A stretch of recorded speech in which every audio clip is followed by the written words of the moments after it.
what Reuters was reporting over the weekend. We're talking $400 to $500 billion in military spending, plus $400 to $500 billion in infrastructure spending. Clearly, Euro bullish. At the same time, we're talking about trade this morning and the prospect of reciprocal tariffs really, really hurting Europe as early as next month.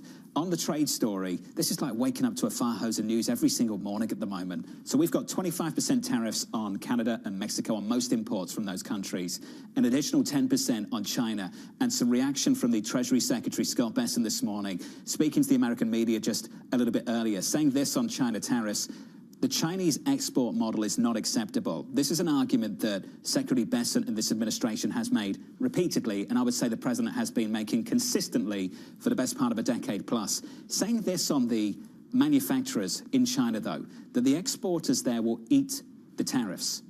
Now, we know who pays the tariffs. By definition, it's the importer. But how the cost is distributed is how we're going to have this debate around this table for the next week, month, quarter, several years. They're trying to make the argument that the Chinese exporters will ultimately be eating the tariffs. As an explanation for why it will not raise prices for consumers and voters who said that this was their #1 issue is pretty much a cost of living crisis, it is notable to me that the emphasis is on the tariffs on China. The emphasis is not on the tariffs on Mexico and Canada. And there are some real questions what the rationale is of those, because there isn't the same kind of bipartisan support behind that as there is for China. And this is what the Treasury Secretary has to say about Canada and Mexico. I think we're in the middle of a transition. And as you mentioned, Honda moving to Indiana is a great start. A transition means what? Potentially, at the end of the day, there will be an agreement when it comes to those trading partners. So this is where it gets really difficult. You can be very optimistic and constructive on the Trump agenda. You can say the policy mix is still pro-growth, pro-risk, that the destination is still a favorable one. We'll get there eventually. But I think you have to concede that it takes a while to engineer a supply-side response. You can't move a factory overnight. And if you're going to implement these tariffs and implement them up front all at once, there's a price to pay in the near term. And the price to pay at the moment is on confidence. And the worry is that that confidence data will bleed into the hard data. And these are things that markets have got to adjust to every single day.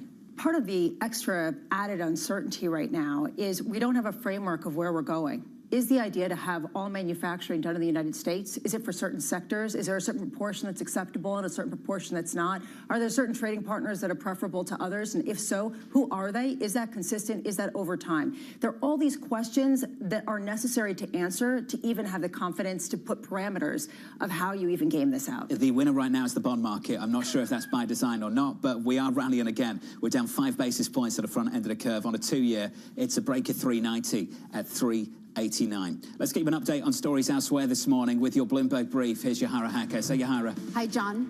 Oil prices are lower this morning after OPEC Plus announced it will increase oil production by 138,000 barrels a day in April. Plus, it plans to restore 2.2 million barrels a day by 2026. The move may be influenced by President Donald Trump's call to lower oil prices and comes despite expectations of a supply surplus later this year.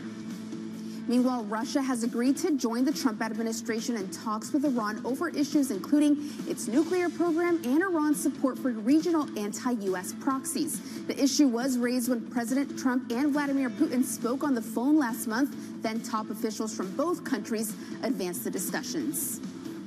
And Chinese EV maker BYD raised $5.6 billion in Hong Kong's biggest share sale in nearly 4 years. The company plans to use the fresh capital to invest in research and development and expand its overseas business to places like Southeast Asia, Australia, Japan, and Latin America. That's Bloomberg Brief.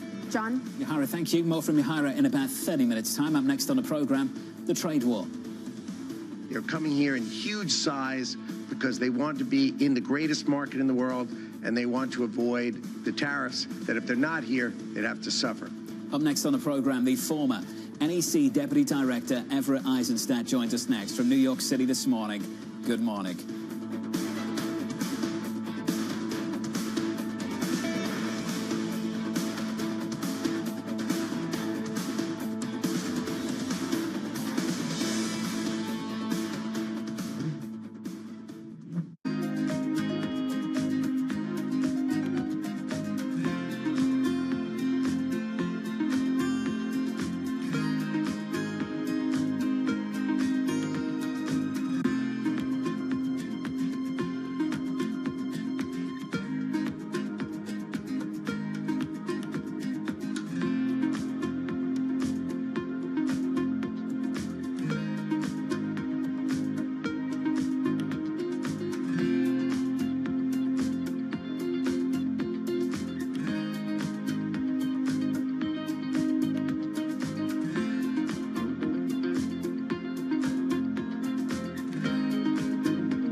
You've released, I think, a Bollywood song, a reggae album, a gospel album. You've done a bunch of different genres. Is there any genre you haven't tried that is, because it feels like this next one you're doing is sort of back in your sweet spot. I did a jazz album that I haven't released yet.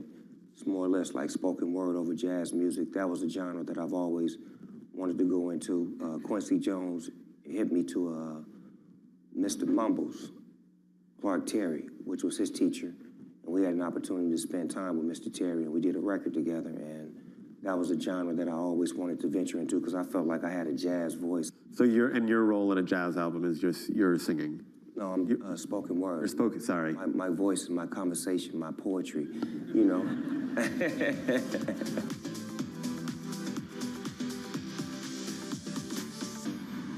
Morning, this is Bloomberg Daybreak Europe. I'm Tom McKenzie in London. These are the stories that set your agenda.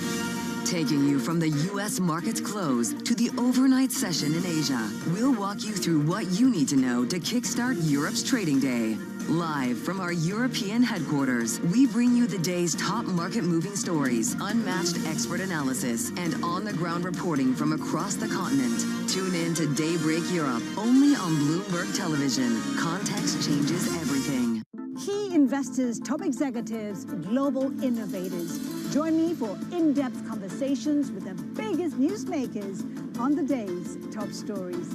Insight with Haslinda Onen, only on Bloomberg. Bringing you up-to-the-minute geopolitical news whenever and wherever it happens. I'm David Gura in Rio de Janeiro, Brazil, and this is Bloomberg.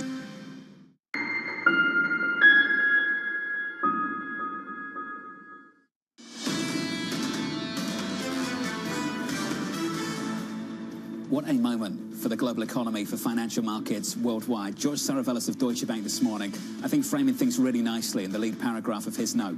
It is hard to overestimate the scale of change taking place in global economic and geopolitical relations in a matter of days. Waking up this morning to the reality of 25% tariffs on Canada and Mexico, in effect, an additional 10% on China. Equity futures starting to move a little bit lower. Building on yesterday's losses, we're down by 0.5% on the S&P, on the Nasdaq, down by 0.5 also on a Russell, down by 0.75%. Turn to the bond market. 8 consecutive days of lower yields at the front end. The 2-year back to 390. 10s getting closer and closer to 4%. Secretary Bessent making the argument that this is what we want. We want lower interest rates. We want lower bond yields. But lower bond yields on the back of weaker economic data has been the story of the last couple of weeks. I want to finish on foreign exchange because this has been a surprise for a lot of you in the FX market. We're not seeing big moves.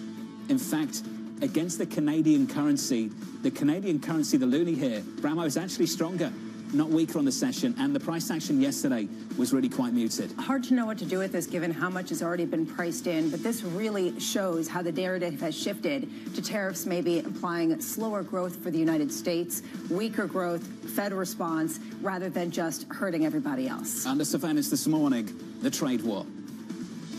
Really, really excited.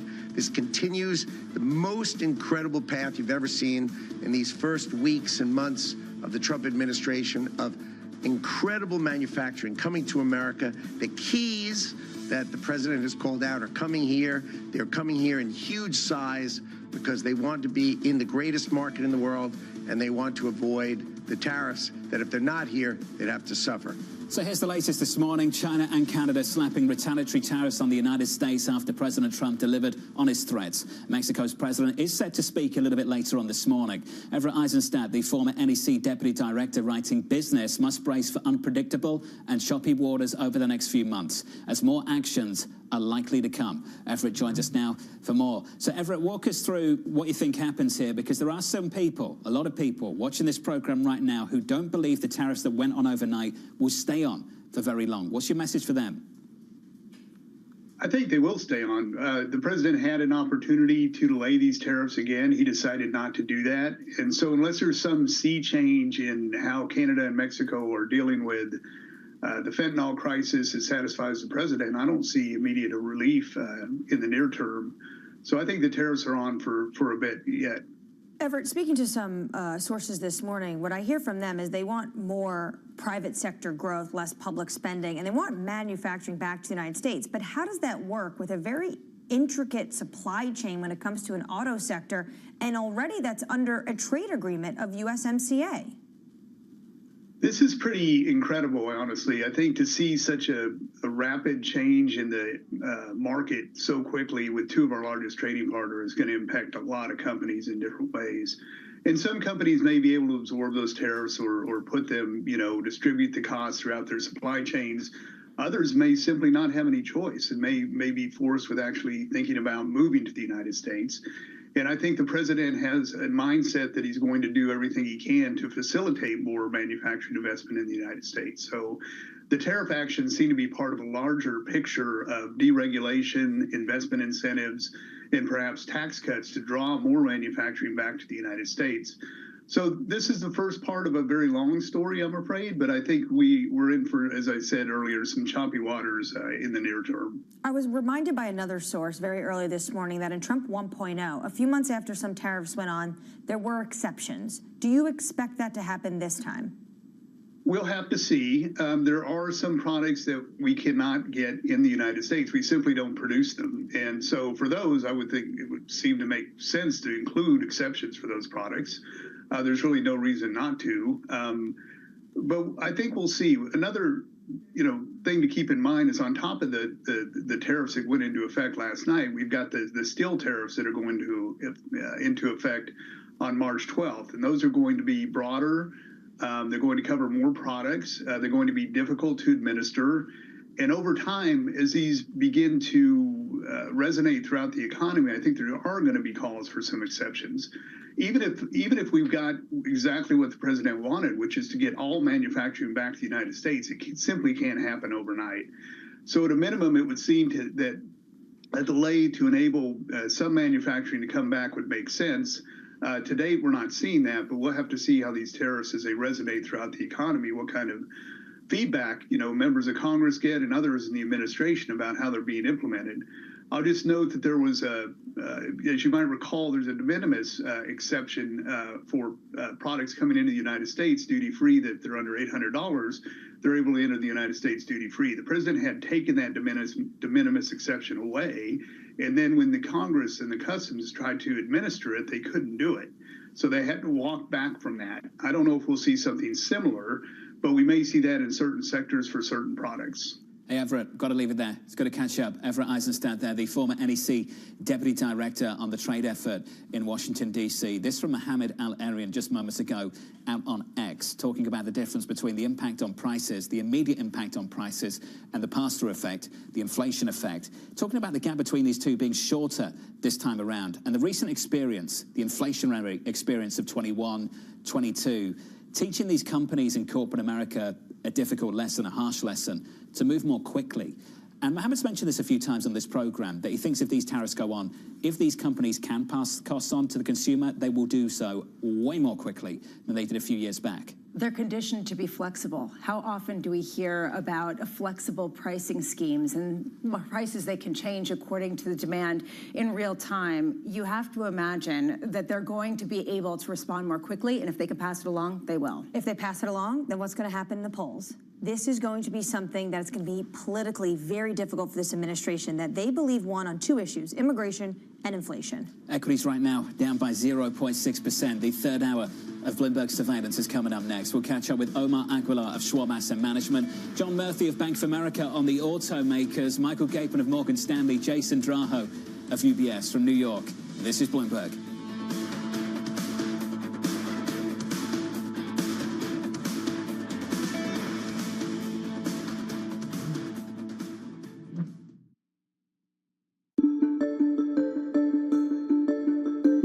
What's it like moving from the East Coast, where everything is finance and money, to the West Coast, where everything is technology? Did you fit in right away? And did you really know how to use all the computer things that they give you to use? So it was pretty fun. There were plenty of times where I would sit around in meetings, and literally I would be Googling terms. And at one meeting, Larry Page actually caught me Googling terms, and he kind of pointed that out to other people in the room, which was a little embarrassing, but I figured there were some things that I could do that they couldn't do.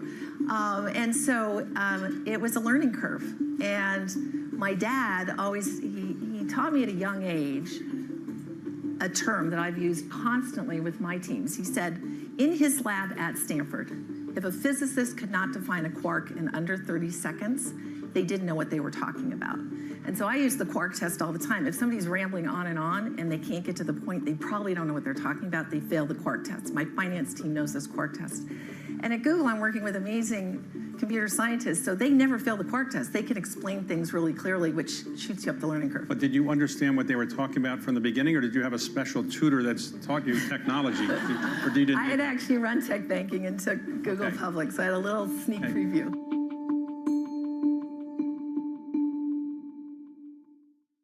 Listen carefully. Can you hear the rhythm in the markets? Not just in the syncopations triggered by inflation, but in the preludes leading to global elections, in the dissonance that moves the Nikkei, and the rising course conducted by AI.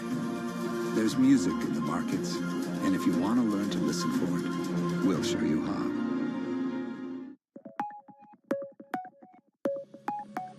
Why does this business model work? Because it's virgin space.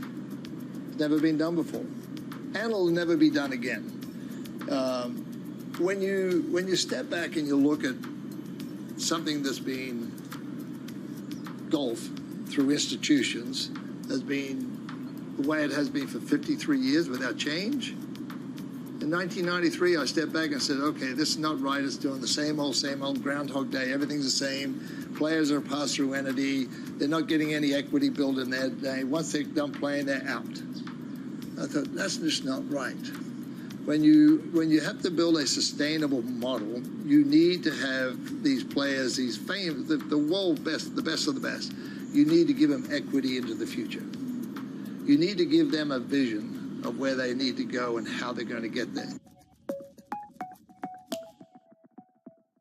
In case you missed it, on Bloomberg Open Interest. 11 years ago, I bought a Bitcoin on this set. It was $800. Yeah, $800, but I spent Which the is a Bitcoin lot, by on the way. beer and groceries and gas and video games. And I wish I had hogs. kept it. I wish I would buy a Harley today if I had. Yeah, but you that probably Bitcoin. wouldn't be a TV anchor, and you probably wouldn't still be on this True. set. And what a joy that I'd is. be my feet in the sand and the beer in my hand. Don't miss the next Open Interest. Get your fixed income fix. Watch Bloomberg Real Yield around the world right here on Bloomberg. Context changes everything.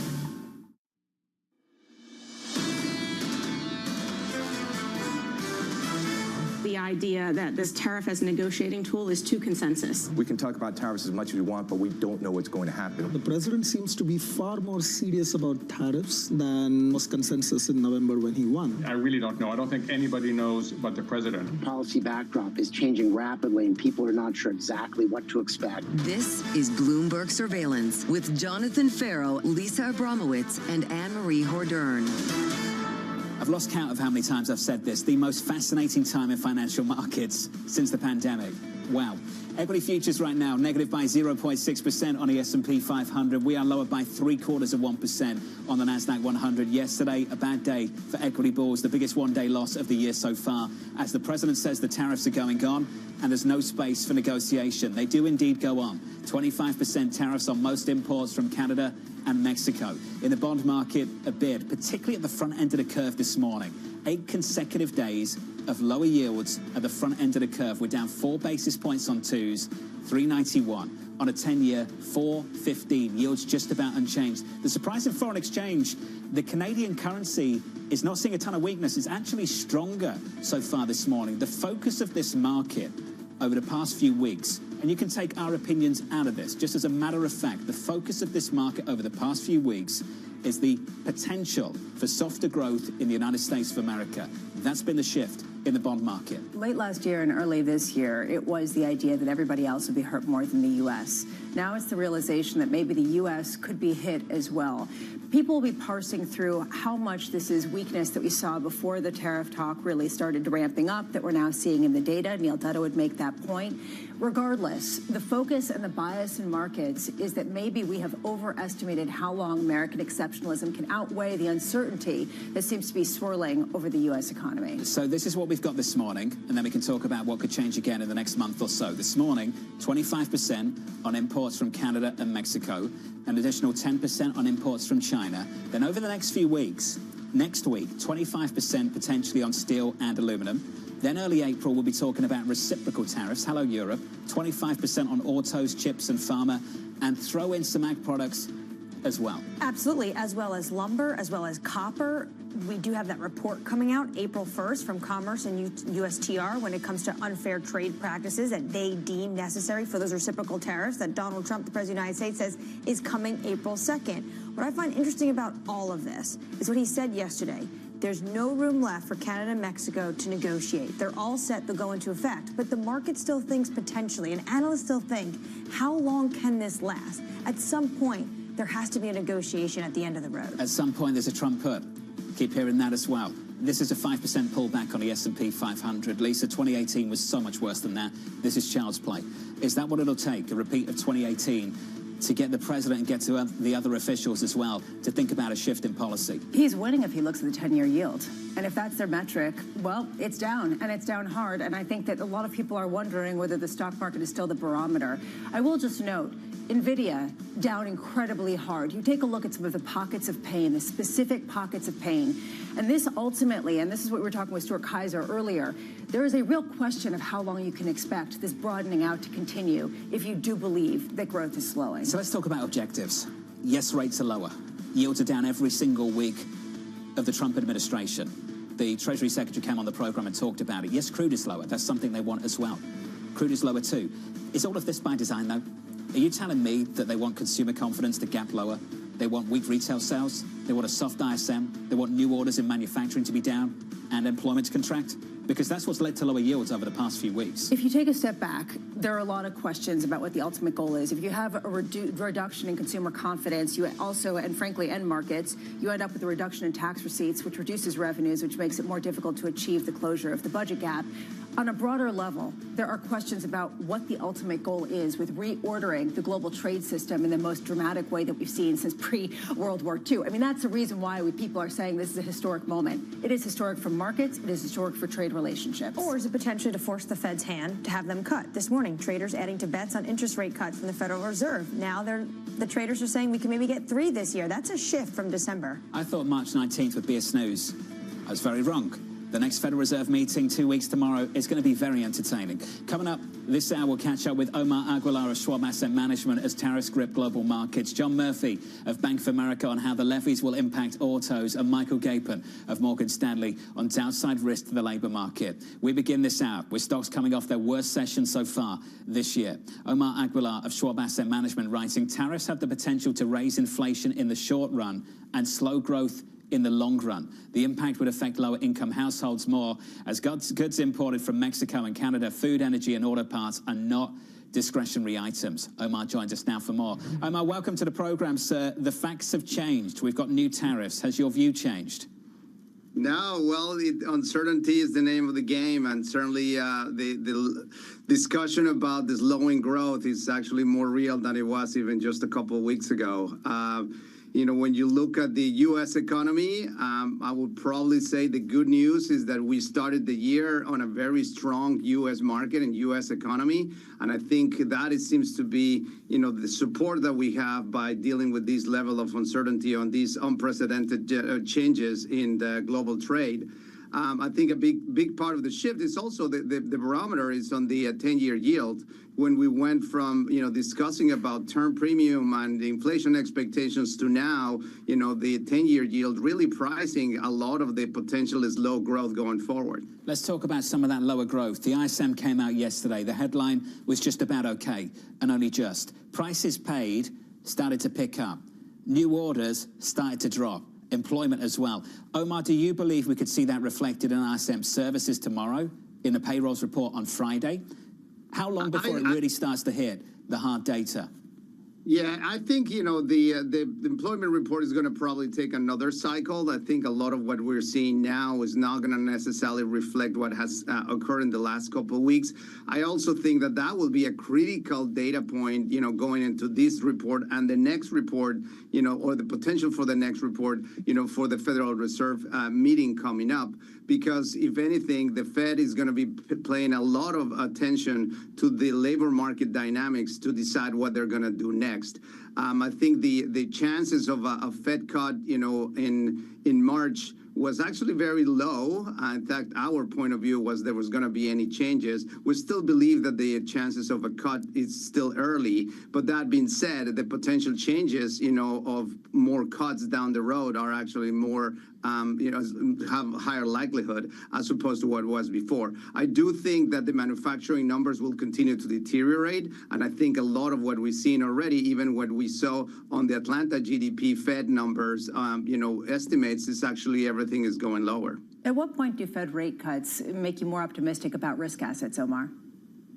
Well, I think there is a big difference in here, Lisa, which is, when you see the Fed cutting rates as a mechanism where they see inflation going on the right direction, going down, and they see economic growth in the right place, that tends to be very supportive for risky assets. What we're talking about here is that the Fed will now change their view, which is they will reduce rates not because of inflation, going down, but really because they see economic deterioration, which is not necessarily the best case scenario for risky assets. Risky assets tend to do well when the Fed does that more as a result of seeing the economy going in an expansionary way, as opposed to trying to come and provide more liquidity and stimulus to an economy that is deteriorating. We have seen this huge shift, Omar, in Fed rate cut expectations, as well as just more broadly in what the policy is actually going to be from the White House. How much have you shifted what you're doing, your allocations, specifically within stocks? Yes, we have gone, with what we call more risk-off and reduction of risk strategy. We believe that for the next, especially in the short and medium term, there is still going to be a significant level of volatility in risky assets as well as in bond yields that is not necessarily worth the risk to try to take a big, positions in one way or another. It is very hard when you actually look at the range of what we're seeing in the 10-year yield that has gone from being almost at 5 to being now almost at 4 within, just a few weeks. That level of bond yield volatility is something that we would like our clients to just stay, out of it and stay close to their benchmarks, stay close to their long-term objectives. So our strategy right now has shifted more to be more conservative and try to use volatility as a mechanism to rebalance their portfolio and look for ways to just stay close to what they have. Emphasize quality is a big part of it. Emphasize dividends, which is something we didn't do last year, but it's starting to just emphasize those areas that tend to be more defensive in nature, as opposed to actually try to take, opportunities that are more speculative. Omar, if market participants were complacent and thought potentially these tariffs weren't going to come into play overnight, do they need to start pricing in now every single tariff threat we hear out of the Oval Office? I don't necessarily think that every single one, will be taken into the same area. I think the ones that we're seeing now and the effect is still not completely priced into the market. And specifically, the amount of levies that has been put or will be put in place, on Mexico, China, and Canada, we're talking about a $1.4 trillion, potential impact that, has an impact on GDP. But the area that has not been fully priced in is on earnings estimates that in our point of view, they're still pretty high. So I think, to answer your question, a big part of what I think the concern is that a lot of the earnings estimates that we saw going into the last earnings season, they still did not put into consideration the potential impact of what that may do for tariffs going forward. So we do think that there's still a lot to be priced in. It's going to take a little while. Now, that being said, it's probably going to be faster than what it was back in 2018. I think the mechanism where these tariffs may have an effect on GDP or in the economy as well as earnings will probably come in faster into the market than it was, back in 2018. Omar, appreciate your time, sir. Omar Aguilar of Schwab Asset Management. Thank you on the market and the latest tariffs. It's such an amazing moment for so many reasons. Here's one. Nobody believes it. Hardly anyone believes that this is actually happening. 25% tariffs on Canada and Mexico. We talked about a concept that's typically associated with foreign policy, which is mutually assured destruction when it comes to 25% tariffs on your biggest trade partners. That's what we've got. It's in effect overnight, and yet we're sitting here, and we said this a few times on this program, the people who thought this day wouldn't come don't believe this day lasts very long. So what are they waiting for? When does the reality check actually come? Got to wait for the data, got to wait for the pass-through, got to wait for the consequences, because right now, sitting here this morning, this isn't a big fallout in the equity market, down 0.7% on the S&P, within 5-6 percentage points of all-time highs on the benchmark. Yes, we've seen a big move in the bond market, but I don't think this is the reality check, the wake-up call, just yet. There has to be some sort of either lack of response from the White House as this drags on for a longer period of time, or there has to be real shifting in the supply chains by some of these U.S. manufacturers. I just keep going back to this idea that if you want to rejigger supply chains in a dramatic way, do you do it slowly in that drip, drip, drip that Scott Besson was talking about, or do you do it all at once? I don't know the answer. I actually am curious to hear what CEOs have to say. Well, Julian Emanuel made a really good point, which is you have to really bring up the trade negotiations so early on because they're looking ahead to the midterm elections in 2026. So you have to do the bad things early on, get it out of the way, and then make sure you deliver on some of those good policies that could potentially help the markets or individuals, small businesses, deregulation, of course, the tax cuts. It was always going to be about the sequencing, and you're going to have to wait a while for the taxes. You're getting the tariffs up front. Let's get you an update on stories elsewhere this morning. Here's your Bloomberg Brief with Yahara Hacker. Say, Yahara. Hi, John. We start with a rundown on President Trump's tariffs. He's imposed 25% tariffs on most Canadian and Mexican imports and has raised the charge on China to 20%. All this affecting roughly $1.5 trillion in annual imports. In response, Canada is set to impose phased levies on $107 billion worth of U.S. goods, and China is set to impose tariffs of up to 15% on American agricultural shipments. Meanwhile, Goldman Sachs CEO David Solomon says there is a very small chance of the U.S. economy entering a recession amid global trade policy uncertainty, as we're seeing today. Despite the optimism, Solomon also warning investors should carefully monitor how the credit cycle is impacting lenders and changing behavior. And we turn to Citi, almost transferred about $6 billion to a customer's account in a copy and paste error. Sources tell Bloomberg the near miss happened when a staff member copied and pasted the recipient's account number into a field meant for the dollar amount. It happened last year in April, the same month that another part of the bank accidentally credited $81 trillion to a different client. That's your Bloomberg Brief. John? Yahara, thank you. Citi's not having a good run of stories over the past week, that's for sure. Up next on the program, the Morning Calls Plus, John Murphy of Bank of America on how automakers are gearing up for tariffs. That conversation is up next. Equity futures near session lows. We're down by 0.75% on the S&P. This is Bloomberg.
There is this real momentum from Wall Street.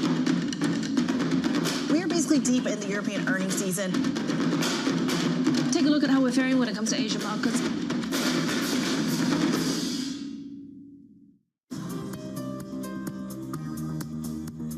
It's the countdown to the market open as we bring you the first trades across Europe. We'll debate the most important stories and what will drive the big investment decisions throughout the morning. I'm Guy Johnson. I'm Kriti Gupta. And I'm Anna Edwards. Join us every weekday morning for the opening trade, live at 7 a.m. here in London. Only on Bloomberg. Context changes everything.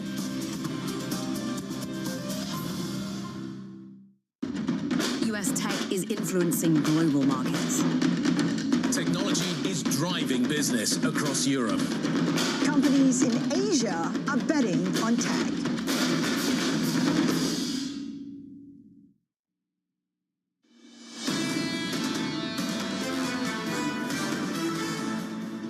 Close to session lows in the equity market. We're negative by 0.7% on the S&P 500. In the bond market a bit once again. A rally at the front end and at the back end. We're down 4 basis points on 2s, down a single basis point on 10s, 414.36. Let's get you some morning calls. First up, Deutsche Bank downgrading JetBlue to hold, saying it's exposed to an economic soft patch that will weigh on travel demand. That stock is down by 1.7%. Your second call from Morgan Stanley reiterating its overweight view on Target after earnings, saying the company's guidance looks better than expected. That stock falling now by 2.5% in early trading. And finally, Bank of America cutting its price target on Tesla to $380, citing slower growth and rising risks. That stock is down in early trading by more than 4%. Let's stick with the autos, the sector bracing for the impact of President Trump's tariffs on Canada and Mexico. John Murphy of Bank of America writing, for 25% tariffs on every good transiting through the border, the auto industry would be burdened by an incremental $50 billion plus in costs. John joins us now for more. John, good morning. Good morning. We'll get to whether people believe it or not and why they don't believe it in just a moment. It's day one. What does Mary Barra at GM do, Jim Farley at Ford? What do they do today? Well, I think everybody's a little bit in a state of shock to start off, but I think they've been game planning this for a while. And when you think about this, it is essentially similar to a supply shock, and we've gone through a supply shock recently with COVID. So you kind of think about that playbook, and when you look at what they're going to do, is they're going to focus on the vehicles where they make the most money, like they did in the past, and not produce the lower end vehicles to start. Then there's going to be a longer period of trying to understand whether this is really going to stick and how to rework supply chains if it actually does stick. Do you think prices go up immediately? How do they play the price story? I think you're immediately going to see a shock to the system. Our estimate with that $50 billion cost increase is that each vehicle in the United States, on average, would go up about $3,300. Obviously, there'll be varying degrees on vehicles that are actually crossing the border, which means that used vehicle pricing is going to go up by almost that amount as well. So I think we're going to see prices rise pretty quickly. There's a belief that this isn't going to happen because it would really hurt these auto manufacturers so much as to be sort of detrimental to the popularity of the president. How long do you think it would take before we actually see the ramifications of that? So I think what we're looking at is about mid-50-day supply of vehicles on dealer lots. So we probably have 20, 30 days of before we get into real issues of vehicles not being delivered to consumers or demand being fulfilled. Beyond that, you probably have a couple of weeks of finished goods inventory that's in the channel that can be worked through. So I think you're probably looking within the space of a month, there's real disruption in vehicles getting to the consumers that want them.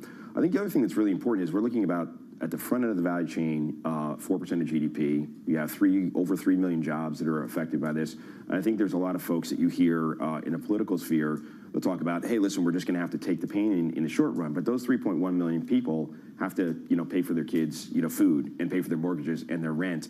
And I think really quickly you start hearing sort of this echo chamber, hopefully quickly from these folks saying, listen, we got to put food on the table, we got to pay our rent, we got to pay our mortgage. So hopefully there's some pushback pretty quickly in both red and blue states in the country. I'm sure the UAW is lining up on the list of individuals who want to speak to the chief of staff. The issue with that argument, though, is that the administration is coming out, and what they're saying is, Scott Bessent this morning, Honda moving to Indiana is a great start. They think that this is necessary pain to actually get more jobs in the United States in the future.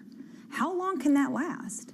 Well, I think you can see a rebalancing and a reshoring of some production, particularly at the assembly level, into the U.S. and into North America.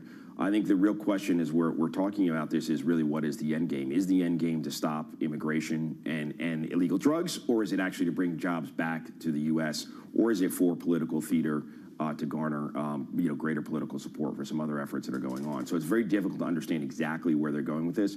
If they could explicitly say, if we bring more jobs back to the U.S. and we bring more manufacturing back to the U.S., that is our end game, I think the companies would know how to proceed and head in that direction. And they think they slowly are, and we're seeing reshoring of production to the U.S. And North America. But once again, shutting off Canada and Mexico is a very difficult thing to do because it is a contiguous supply chain that has been set up for decades to be very efficient. I mean, there's a lot of parts in Mexico that you can't get Americans to make, or could you pay Americans, cost effectively to make, that would actually be in higher cost than 25% to bring them back to the U.S. So it would be deleterious to the whole value chain. There's also a renegotiation of USMCA at the start of next year. But if you have tariffs like this that stay in place, what is the point of USMCA? I think you're bringing the negotiations forward to present day. I think that's what's going on, and they're trying to get it done as fast as possible. One thing that you talk about is that if these go on, essentially it could be the equivalent of all profits for some of the auto manufacturers in the United States. Which auto manufacturers do you think are most exposed, or is this basically parsing the details on Titanic that's sinking? I mean, is it something that you can really distinguish one from another? It's a very good question. We've got to run through this. I mean, Ford is 15 to 20% of their production is in Canada and Mexico. GM is closer to 25 to 30%. You could say Nissan and Mazda would be the most impacted because they have heavy exposure, or most of their production is in Mexico for the North American market. But I think when you look at this, and once again, you look at supply shocks in the past, it is essentially an environment where distress is created, and in distress, there's convergence, meaning everybody is going to get hit by this pretty hard. And you're right, there will be greater pain potentially, potentially at Nissan and Mazda.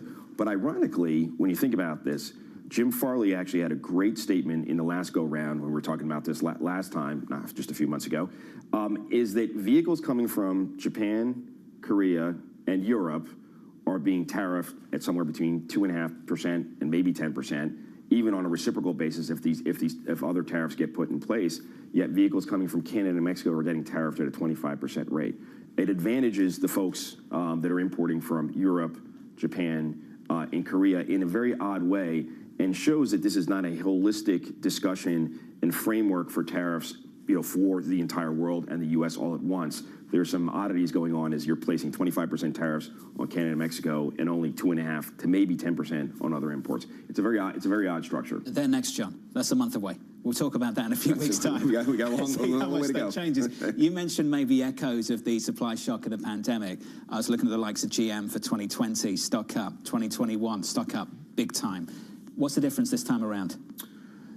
I think the difference this time around is cost for them is going to go up very significantly from their suppliers. So you're going to focus on the higher end products where you're making 20 to 30%, incremental margins, as opposed to stuff where you're barely break even or making small margins. But with that, you're going to see much higher costs that are passed on from the suppliers to the automakers. So I think the benefit to their profits will be far less than what we saw then. You said something interesting earlier in the conversation that's still rattling my brain. These tariffs might not be high enough because for some auto parts makers, they'd be better off taking the 25% tariff and staying in Mexico. Is that right?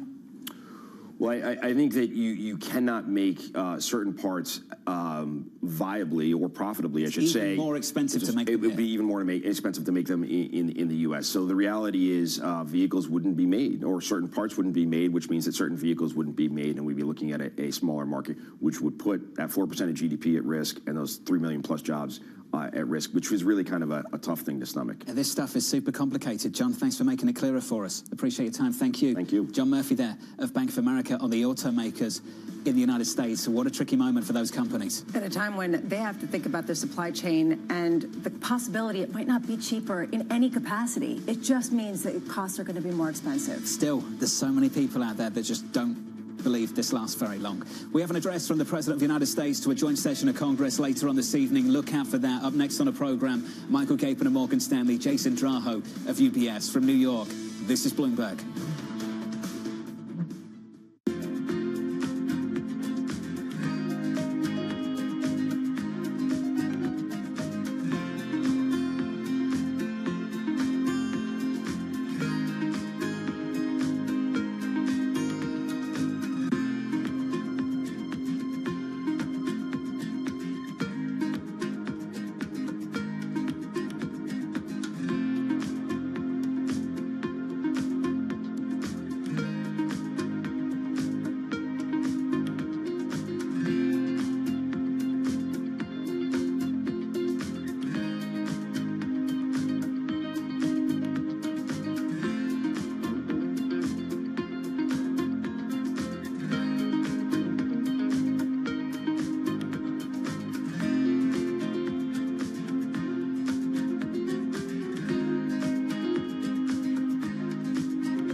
David Weston. Join me for the next generation of Wall Street Week, telling stories of capitalism from business, markets, economics, tech, and climate.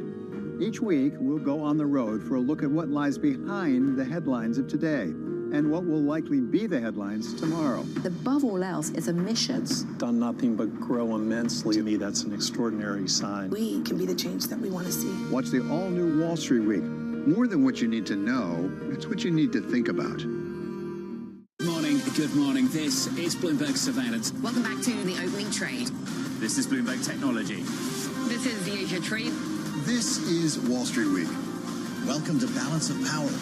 This is Bloomberg Television. Bloomberg loves earnings. I know it's like your Super Bowl, right? I can't wait. It's like opening presents in the morning. All right, it will be exciting. Nobody covers earnings like Bloomberg. From our studios in New York and San Francisco, our expert hosts have the data and analysis from the companies you know and the startups to watch, plus the interviews you don't want to miss. Watch Caroline Hyde and Ed Ludlow on Bloomberg Technology, the only daily business show dedicated to tech, right in the middle of the trading action. Live every weekday, only on Bloomberg Television. Context changes everything.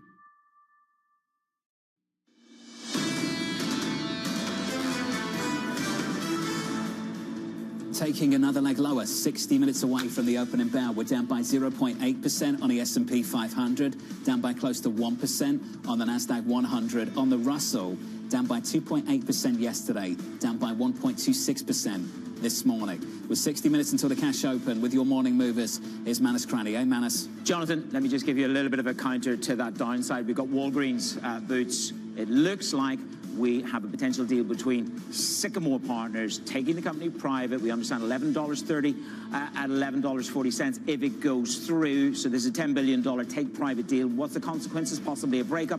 Deutsche Bank say it's going to be incredibly complicated and unlikely to be consummated, hence the price differential between the price tag that we're hearing and on the board target. Get ready. The price rises are coming. Weak February sales. Price increases in the next couple of days. This is about setting a cautious tone. You've just had the autos conversation there. The reality of cross-border moves. Let's look at Tesla. 15% of the parts for the Model Y sold here in the United States of America come from Mexico. You have just had some staggering facts given to you on the auto sector. 4% of GDP, and you're looking at millions of jobs in this auto sector. And I also should just say, the Chinese sales dropped by 49% in February. Sting. Jonathan. Manus Cranny, thank you, sir. I want to pick up on Target. And the interesting thing here about Target, if they want to pass on higher costs to the consumer, Lisa, are those costs, those prices going to be bought by the consumer, or does the consumer push back? What I think is interesting is that they're talking about potentially raising prices in the coming days. This is immediately passing it through. It is an immediate test of just what that appetite is. Economic data is going to be key in the coming days. Yesterday, ISM manufacturing was weaker than expected beneath the headline. You saw that in prices paid up, new orders down, employment contracting. Will the data later this week confirm that? ISM services tomorrow. ADP as well, jobless claims Thursday morning, all things we'll be looking for. Friday, payrolls, and then we start to talk about this one a little bit more. 2 weeks tomorrow, March 19th, a Federal Reserve meeting, and in that meeting, they have to put out some forecasts. Mike McKee joins us now for more. Mike McKee, March 19th just got a little bit more interesting, didn't it? It certainly did. I'm not sure they're going to be able to give us much on March 19th because, as you've been pointing out all morning, these are just the first in a series of tariffs the president has threatened. So nobody knows exactly what the impact is going to be on the U.S. economy. What we're looking at is basically the playbook from 2018 when Fed staff wrote about the Trump tariffs at that point, and they said they were going to have a negative effect on the economy. The higher cost of imported consumption goods depresses household spending, while business spending declines, both as a result of the higher cost of imported capital goods and as lower expected profits cause corporate borrowing spreads to rise. We are certainly seeing a reaction in equity markets right now. So the Fed staff at that time said there were two possible ways for the Fed to react. One, they could raise interest rates because inflation is likely to rise, given the fact that prices are going to go up, as we've been hearing all morning. Or they could look through the price rise, expecting it to be a one-time thing. The prices spike, but then they stop rising. But the concern was maybe they don't. In particular, the Fed staff said at the time, inflation and inflation expectations might run persistently higher if the tariff hike leads workers to raise their wage demands or firms to raise their markups. And they said that that might be intensified in a tight labor market, which we have right now. So at this point, it does look bad. It does look like it's going to have an impact on inflation. But what the Fed does about that is still a very open question. We'll get the first answer this afternoon. I'm going to sit down with John Williams, the president of the New York Fed, and he is, of course, the vice chairman of the Open Market Committee. And the vice chair usually doesn't dissent, so where he is probably where Jay Powell is. The question is, are they somewhere yet? 2:20 Eastern Time. Do not miss that conversation. Mike, looking forward to it. Mike, thank you. Michael Gapin of Morgan Stanley joins us now for more. Michael Gapin, what just changed for the Federal Reserve on March 19th? Well, a lot. As Mike McKee, I think, pointed out correctly, that it really makes for a tricky situation. And their scenarios would say eventually we're probably going to have to cut rates to support activity, but in the near term, it pushes inflation higher. We've just had inflation well above the 2% target for several years.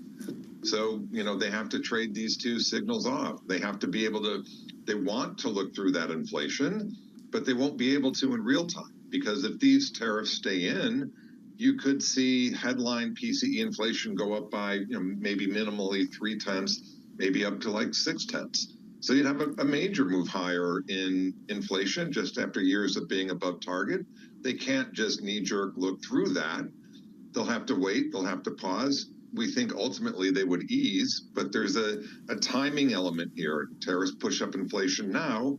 They weaken activity later. It's the activity piece of it, Michael, that I think is more interesting from our perspective.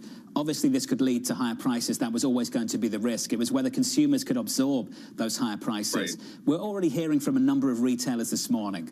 Target was in the media a little bit earlier. The CEO was saying we'll pass on these higher costs almost immediately in the next couple of days. Best Buy, we're hearing from the CEO that tariffs are highly likely to lead them to raise prices and might reduce sales by 100 basis points. And that's the piece of it that's interesting to me. Mike, if they put up prices, are those prices bought or not? Is this consumer in a position where it can absorb them, or do they push back? Well, I think they absorb them, but only by buying less, right? This is the whole argument, and tariffs raise the cost of trade, so in the end you get less of it. So it's not that the consumer pushes back. Firms can't raise prices. Excuse me. Prices go up, the consumer buys less. That's what weighs on growth. If sustained, these types of tariffs could shave, we think minimally 0.7 off of growth for the year, maybe even a full percentage point. So if firms pass it along, the real cost of the consumer goes up. It's a tax on consumption, so you're going to get less. So the growth effect will be substantial, again, if they're sustained. And it'll phase into the economy over time. Maybe not immediately, but you'll see it within 3 to 4 months, I think, in the activity data pretty clearly. There are a lot of ifs in there, Michael, and I'm wondering if we have a sense of where we are now concretely in a way that doesn't necessarily hinge on what could happen. In other words, are we seeing a true softening in the overall economy and consumer willingness to spend, or is this just a seasonal soft patch? Well, at least, up through the data that we have in hand, we would argue, and I'd argue, that what we're seeing in the January data is just payback from a very strong fourth quarter. Consumption was running 4.2% or so. Durables consumption up 12% on an annualized basis. That's, kind of way above where spending, quote, should be. So just a snapback buying of autos after the storms in the fall. So some give backs expected. So right now we would say the data in hand tell us it's payback, not a turning point. But it's hard to look forward and say, oh, okay, that's fine, everything's okay. These types of tariffs, the restrictions in immigration, you have a fiscal blueprint coming out of the House that calls for pretty significant cuts in federal spending, which are transfer payments to households, right? So there's a lot of things that could stack up here and say what looks like just payback in January turns into something softer over time. We believe that. So that's kind of the crux of the problem, right? The January data is backward looking at this point. We've got a bunch of things now stacking up, saying whether it's the labor market or consumer spending or inflation, the next 3 to 4 to 5 months are likely to contain, a much less robust set of data for the economy. Markets can move very quickly, and they are moving very quickly in terms of sentiment, but people often describe the economy in the U.S. as something of a barge trying to shift gears or slow down, and that it will take a long time to actually meaningfully hit the underlying dynamism of the United States. Do you think that's true, that even if there is uncertainty and these tariffs stay on for a while, that if they're removed by later this year, you could see a recovery of any kind of loss that we could have otherwise seen? I mean, I think that's generally true, right? A simple rule of thumb is tariffs will hit inflation in 2 to 3 months, but activity in 2 to 3 quarters.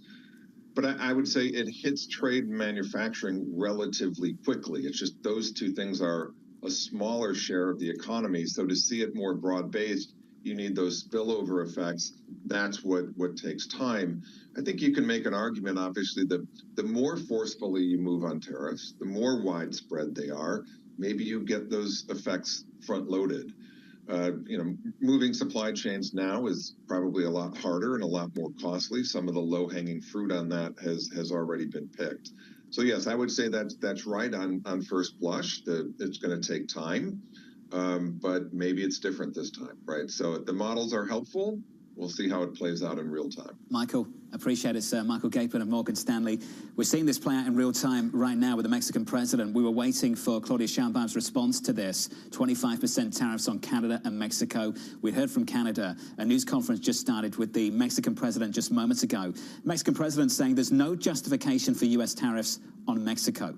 Also saying that her government delivered on issues around fentanyl and security of the southern border. The pushback just beginning. Pushback just beginning. She has not decided what they're going to do in terms of the retaliation. We do know that they have a few plans and options, but she's upset right now because there has been a flurry of diplomacy between Mexican officials, U.S. officials on what they could do. They extradited some 21 members with links to the cartels to the United States. They put more money towards the border. They said they're cracking down on fentanyl. But guess what? Trump last night, he said it wasn't enough. The negotiations are over. That news conference is ongoing. Any more headlines, we'll share it with you. Let's continue the conversation around the table. Jason Draho of UBS joins us now for more. Jason, good morning to you, sir. Good morning. A change in the tariffs. Is there a change in your outlook?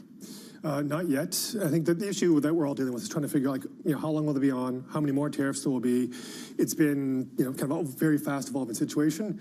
So I try to focus on what we understand, which is an economy that's in pretty good shape. Ultimately, we think the Fed's going to cut. We ultimately think the tariffs will probably come back, but be repealed. But that's an open question right now. Help me understand how long they need to stay on to actually do some real damage, because it's already showing up in the survey data. How long do they need to stay on? Well, I think if they're a week, that's not going to change the outlook. If they're a year, I think that starts to change the outlook. So the question is where in between? A year, we're down 15, 20, 25% on the equity market. It's too late. So when do you start to really care about this? So I think I'd look at it in the context of the other policy that's going on. So on March 14th, we could have a government shutdown. That seems reasonably likely. There could be further DOGE cuts, uncertainty there. So I think for the next month or two, there's definitely going to be an air pocket for the economy. The question is how much, and does the administration then sort of flinch? Do they say at that point in time, all right, Canada and Mexico have come to something that we can sort of maybe renegotiate now or reopen the U.S.-Mexico-Canada Free Trade Agreement?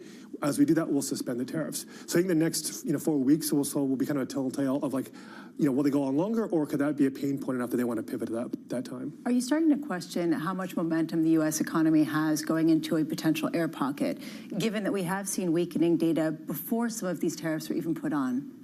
So look at the consumption data we got last week. The retail sales was a little bit weak. The consumption data, the personal consumption last week was below expectations. I think real consumption was down 0.5% month over month. Expectations were basically flat. But if you look at year-over-year numbers, it's still elevated. It's still around 2.5%. What we know in the second half last year, real personal consumption annualized to 4.5%. The Americans were spending in the second half last year, the fourth quarter. Some pullback in January when it was cold, seasonal factors. I think we gave kind of a one-off. Sort of like last year when inflation was hot, we gave it a month or two pass. We also know that real income last week, it was less attention, but the real income, or the income grew 0.9% month over month. So if real incomes are growing at 2% this year, that's going to support consumption, that's going to support the labor market. So as long as incomes are growing, I think we can, handle this, okay, but clearly the longer this persists, the greater the downside risks. When we came into this year, so many asset allocators were talking about policy uncertainty and how they had to go back to the fundamentals because there was so much policy uncertainty.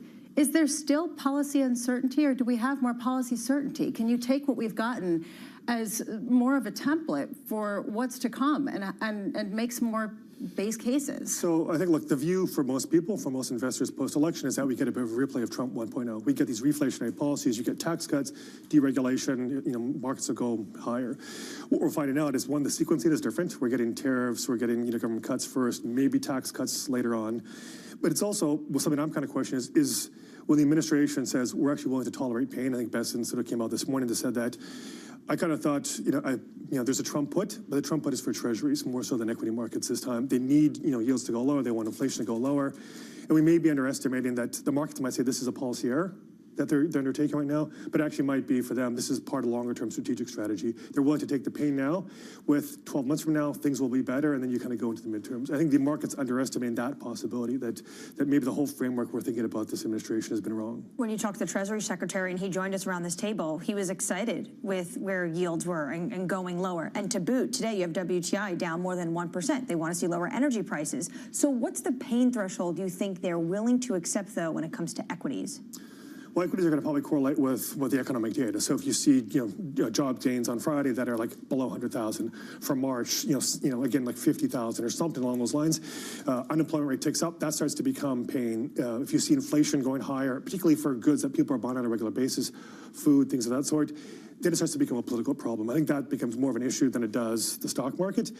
When we think about the Trump put, I also go back to 2018. In December of 2018, it wasn't really fun times in the market, but the S&P fell 14% from December 1st to Christmas Eve, and 20% in total. And there's a lot going on. Some of it was included a 32-day government shutdown.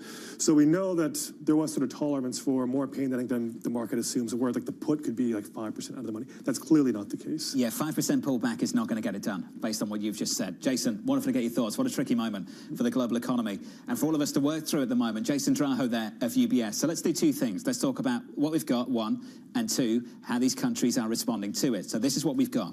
25% tariffs on Mexico and Canada on most of their imports, an additional 10%, 20% now, that levy on China. The response we had from Canada and China is as follows. Canada imposing phased levies on $107 billion worth of US goods. China deciding to impose tariffs of up to 15% on American agricultural shipments. And just moments ago, we learned this from Mexico. The Mexican president holding a news conference and saying, we will announce countermeasures on Sunday. So you'll get those countermeasures from Mexico on Sunday. But you've already had quite stern pushback from the Mexican leader. There's no justification for US tariffs on Mexico.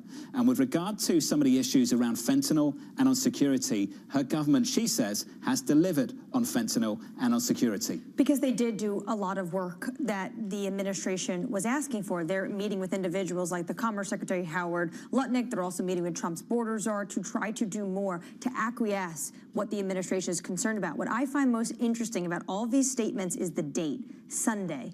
She's basically giving the Oval Office, Trump and his team, 5 days to potentially come to an agreement before she comes out with her plan and retaliatory measures. We talked about muted price action in foreign exchange. As that pushback comes from Mexico, you get a weaker Mexican peso. Dollar Mex, that move now about 1.4%. One to watch throughout today. Let's give you an update on stories elsewhere this morning. Here's your Bloomberg Brief with Yahara Hackers. Hey, Yahara. Hi, John. Arab leaders are set to gather in Cairo to endorse a Gaza reconstruction plan to counter President Trump's proposals. The plan faces major hurdles, including disagreements over Palestinian governance of Gaza and the future of Hamas. Overshadowing the summit is the risk that fighting resumes between Israel and Hamas after a 6-week ceasefire expired on Sunday. Meanwhile, traders are adding to bets on interest rate cuts from the Federal Reserve as worries grow over how U.S. tariffs will weigh on growth. Money markets have moved to fully priced 3/4-point reductions this year for the first time since the middle of December. And some breaking news from Starbucks. They've named Nordstrom's Kathy Smith as its CFO, according to a filing. Smith has served as Executive Vice President, CFO, and Treasurer at Nordstrom since 2023.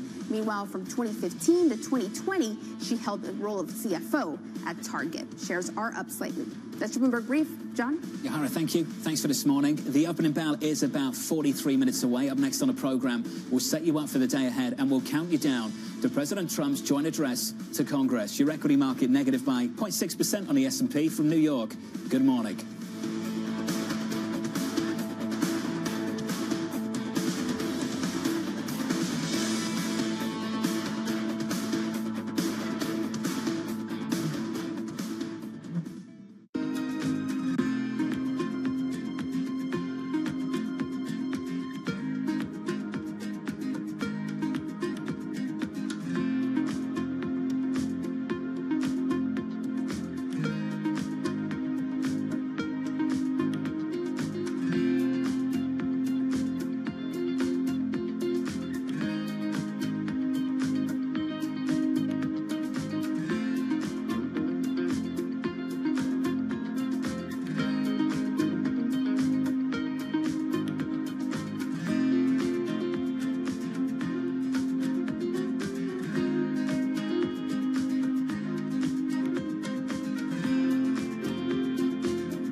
Do you think it'll be the case where someday you will be an investment committee or I'll be an investment committee and we just apply AI, decide whether it's a good deal or not, or we're not going to be there anytime soon? I don't think we'll be there in the near term. And David, because, being on investment committees, there's the analytics of the math, there's the people, and then there's judgment. So analytics of the math, I think AI will help us get way more refined. Right now, we have analysts building models upon models. Our typical investment memo is 86 pages. So we could refine that down very, very seamlessly to pieces. The people aspect to it, to make a judgment call on, do I believe this entrepreneur is going to go the next mile? Do I believe that the background of the entrepreneur, who they are, what they stand for, their values, their family, that's the harder one. I think AI is going to take some time to get there. And then the final piece ends up being judgment. And I don't believe we've seen anything yet that gives us a sense of judgment that we're able to apply. The countdown is on. Everything you need to get the edge at the end of the market day. Big tech earnings kick off later this afternoon. Gilead is coming out right now. We have take two numbers. Back to the markets, right? Our bread and butter. NVIDIA is one of the best stories in the tech space. That actually matters a whole lot more. It might shock some of your viewers. You're watching The Close. Get ahead of tomorrow's trading with The Close. Weekdays on Bloomberg. Context changes everything. From the world of politics to the world of business, Joe Matthew and Kaylee Lines deliver news, insight, and analysis live 2 times a day, every trading day. Balance of Power at 1 and 5 Eastern, only on Bloomberg. It's a multi-trillion-dollar industry. We'll show you what's happening in ETFs like no one else. ETF IQ, only on Bloomberg.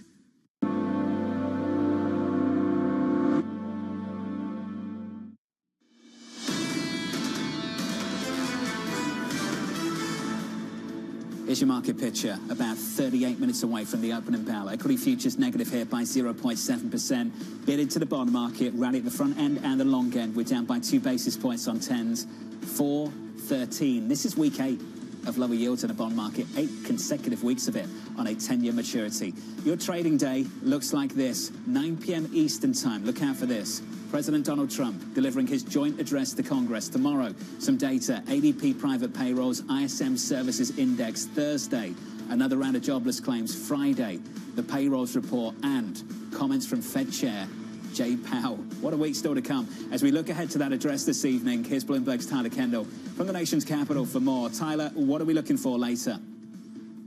Well, John, according to the official White House guidance, they are allocating at least 2 hours for President Trump to be on Capitol Hill. And we could go through all of the big themes, but of course, the economy, no doubt, will be front and center, particularly against this tariff backdrop. And President Trump is going to try to convince the American public, but also lawmakers in that chamber, that his economic agenda is working. Because up to this point, right, most of his actions have been unilateral. But he's soon going to need Congress's buy-in in order to get some of his more ambitious fiscal agenda items over the finish line. line. Republicans have very slim majorities in Congress, and right now we're already starting to hear concerns, for example, about making his 2017 tax cut plan permanent, as well as concerns about what spending cuts could mean to social programs like Medicaid. So we'll see if he addresses any of those concerns there. And then also, we can't forget, we are exactly 10 days away from a potential government shutdown. John, the economy no doubt will be a top focus on both sides of the aisle. We'll also be closely watching the Democratic response. It's going to be a late night here in Washington, but first-term Democratic Senator Elisa Slotkin of Michigan is set to deliver that once President Trump finishes. Tyler, I'm excited to be making my way down to Washington, D.C. after the show to join you at the Capitol for this. That's a lot of the economics we might hear about from President Trump. But what about on the foreign policy side, especially given the fact that they're now pausing weapons that were in transit to Ukraine? Right, exactly, Anne-Marie. And I just spoke about what the Democratic response is going to be. Of course, we'll be watching to see what European allies' response is going to be after President Trump's speech tonight. You mentioned there, of course, this pause in shipment. It wasn't immediately clear exactly how many of these weapons have been paused when it comes to military aid. But what is clear is that anything that was in transit was indeed paused, including in our ally Poland, where those weapons are being stored before they head over to Ukraine. So big questions there, particularly as European allies and Ukraine try to forge a way forward here with this White House to get those negotiations back on track. Hey, Tyler, appreciate it. Look out for the coverage from the team a little bit later on this evening. Tyler Kendall there in Washington, D.C. Deutsche Bank with this note: the window is economic growth at the presence of an S&P 500 put.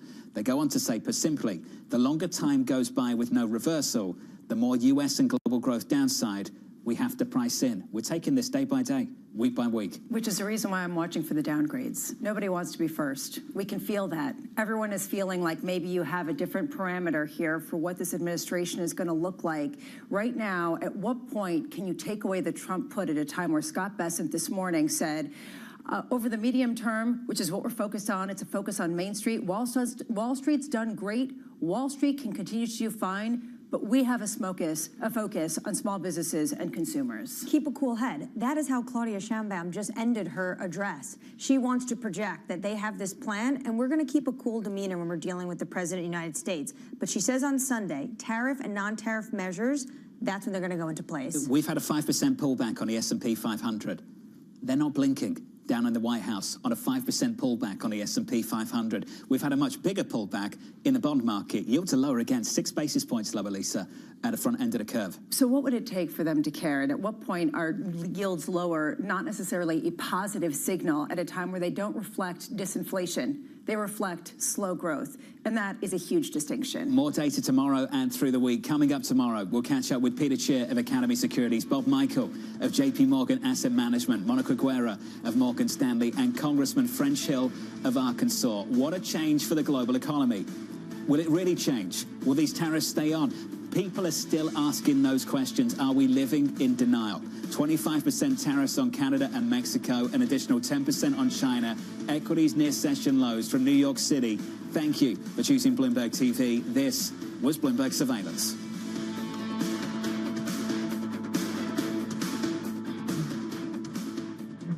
Welcome to the world of decentralized finance. Massive outperformance from Bitcoin. Bloomberg is covering all things crypto, the people. The tectonic shift emanating from Washington. All we're looking for is clear rules and an ability to build in the United States. Crypto shouldn't be partisan. The transactions. Really a record-breaking moment. Crypto VC is back. And the technology. It's really the beginning of a global on-chain economy. And if America doesn't embrace it, we're going to be left behind. Bloomberg Crypto, only on Bloomberg.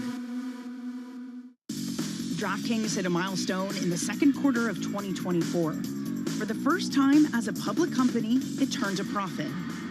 Is this a new era for DraftKings? There's an inflection from when you're cash flow negative and you're operating off of equity raises from the past to when you're self-funded and you're cash flow positive and able to control your destiny a lot more. You've had your first quarters of profitability now. Does that take pressure off? Does it increase pressure? I think it increases pressure. I mean, once you start making profits, people expect you to make more, and all of a sudden you're valued on a multiple of those profits as opposed to the theoretical what could be. So very important, I think. When you're cash flow negative, you've sold a vision of what the company should be working on, and you're very focused on working on that and delivering against that.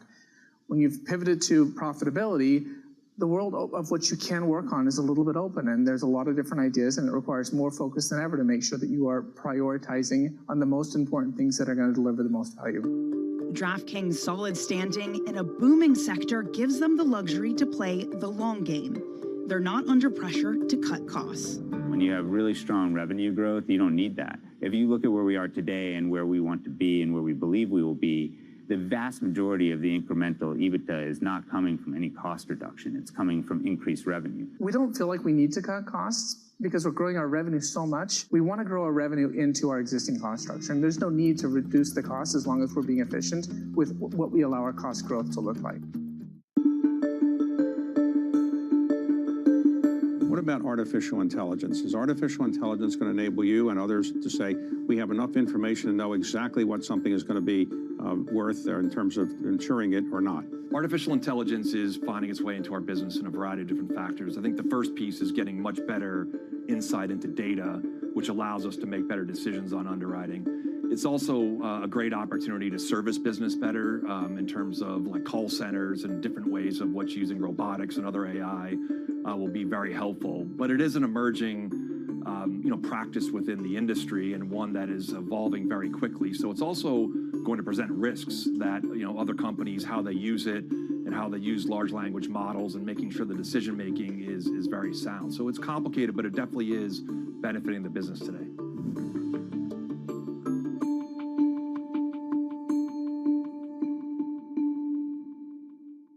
U.S. jobs numbers are released. Bloomberg has the report under surveillance with crucial data and expert analysis at terminal speed. Nobody covers Jobs Day like Bloomberg.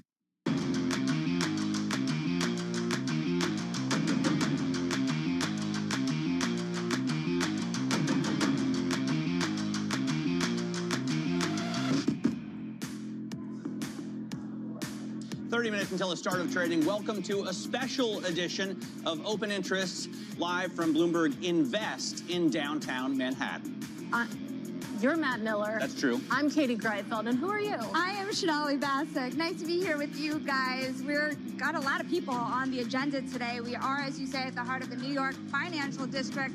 We've got executives, we've got deal makers, we've got investors from around the globe.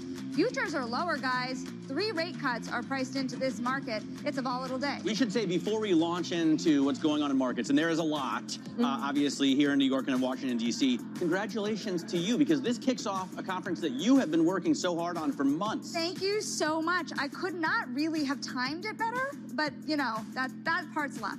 Yeah, well, we have a great lineup that we're all looking forward to, kicking off with Lynn Martin in just a couple of minutes, as well as Mark Lipschultz from Blue Owl Capital and John Lewitson of Diameter as well. Yeah, and then we kick off the main stage as well with Harvey Schwartz, the CEO of Carlyle. We have John Gray, the COO of Blackstone. We have Nir Bardea, the CEO of Bridgewater. Ray McGuire. We have Bob Rubin. We have another former Treasury Secretary tomorrow, and Steve Mnuchin. So really a lot of people you're going to want to be weighing in on just this market. All right, now let's get to what's going on in the markets, because futures are down bigly again after a big drop yesterday, and bond yields are coming down as well. Yeah, absolutely. Of course, the big news is that the trade war is on. Donald Trump implementing those 25% tariffs on most Canadian and Mexican imports, also raising China's tariff to 20%. All told, that affects roughly $1.5 trillion in annual imports, and you can see the market reaction right now. That follow-through to yesterday's sell-off in the pre-market. Both the S&P 500, the NASDAQ 100 down mightily right now. But to your point, Matt, people seeking safety in the bond market. That 10-year Treasury yield, as you mentioned in the commercial break, we plunged right through 420, now looking at 410 and maybe 4% beyond that. Yeah, I think it's interesting. We're seeing levels that we haven't seen really since the November elections. We're all watching closely to see if the S&P and the NASDAQ erase the entire Trump bump, as you've been calling it. And it looks like we're on our way there with these new tariffs, as well as, Donald Trump and the administration cutting off funding to aid Ukraine. Yeah, certainly a lot going on in Washington, around the globe, and that 10-year is just stunning. There are also some stocks we're watching. To your point about the Trump bump, we are looking at Tesla because it's leading pre-market losses among the Magnificent Seven. It's been the worst performer of the Mag 7 all year, and that's after China dropped shipments. China shipments had dropped 49% in February. There's also Target, which is projecting little to no sales growth this year, citing uncertainty around consumer sentiment and tariffs.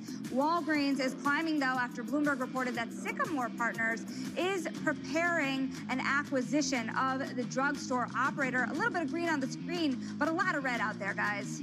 All right, yeah, so the main story, of course, is President Trump delivering on his threat to hit China, Canada, and Mexico with sweeping tariffs, import levies, imposing one of the largest increases in U.S. tariffs since the 1930s. Let's get the details with Bloomberg tariff czar, trade czar, Brendan Murray. He's standing by in London. So, Brendan, I guess round it all up for us. What have we got? Yeah, so for the past several weeks, we've been hearing people in the markets and economists and other observers talk about this cloud of uncertainty that tariffs have created. Well, we got certainty now, and now what we have is a cloud of economic uncertainty, not just uncertainty about U.S. trade policy.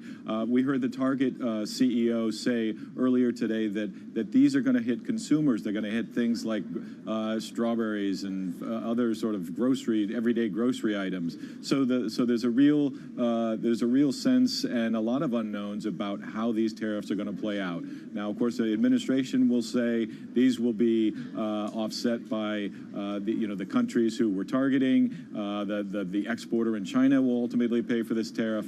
But there's another side of that argument that importers, U.S. American companies, will have to pay that and pass it on to consumers. So we're doing a lot of reporting today around what is exactly the impact on the ground. And so far, what we're hearing is there's a lot of disruption and a lot of extra costs.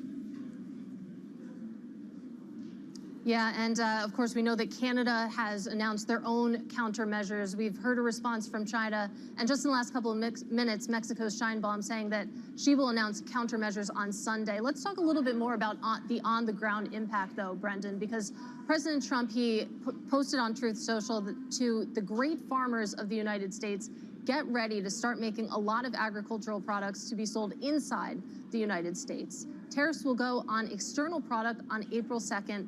Have fun. Talk to us about the impact here, specifically on the farmers, on the agricultural community that he seems to be speaking to in this post.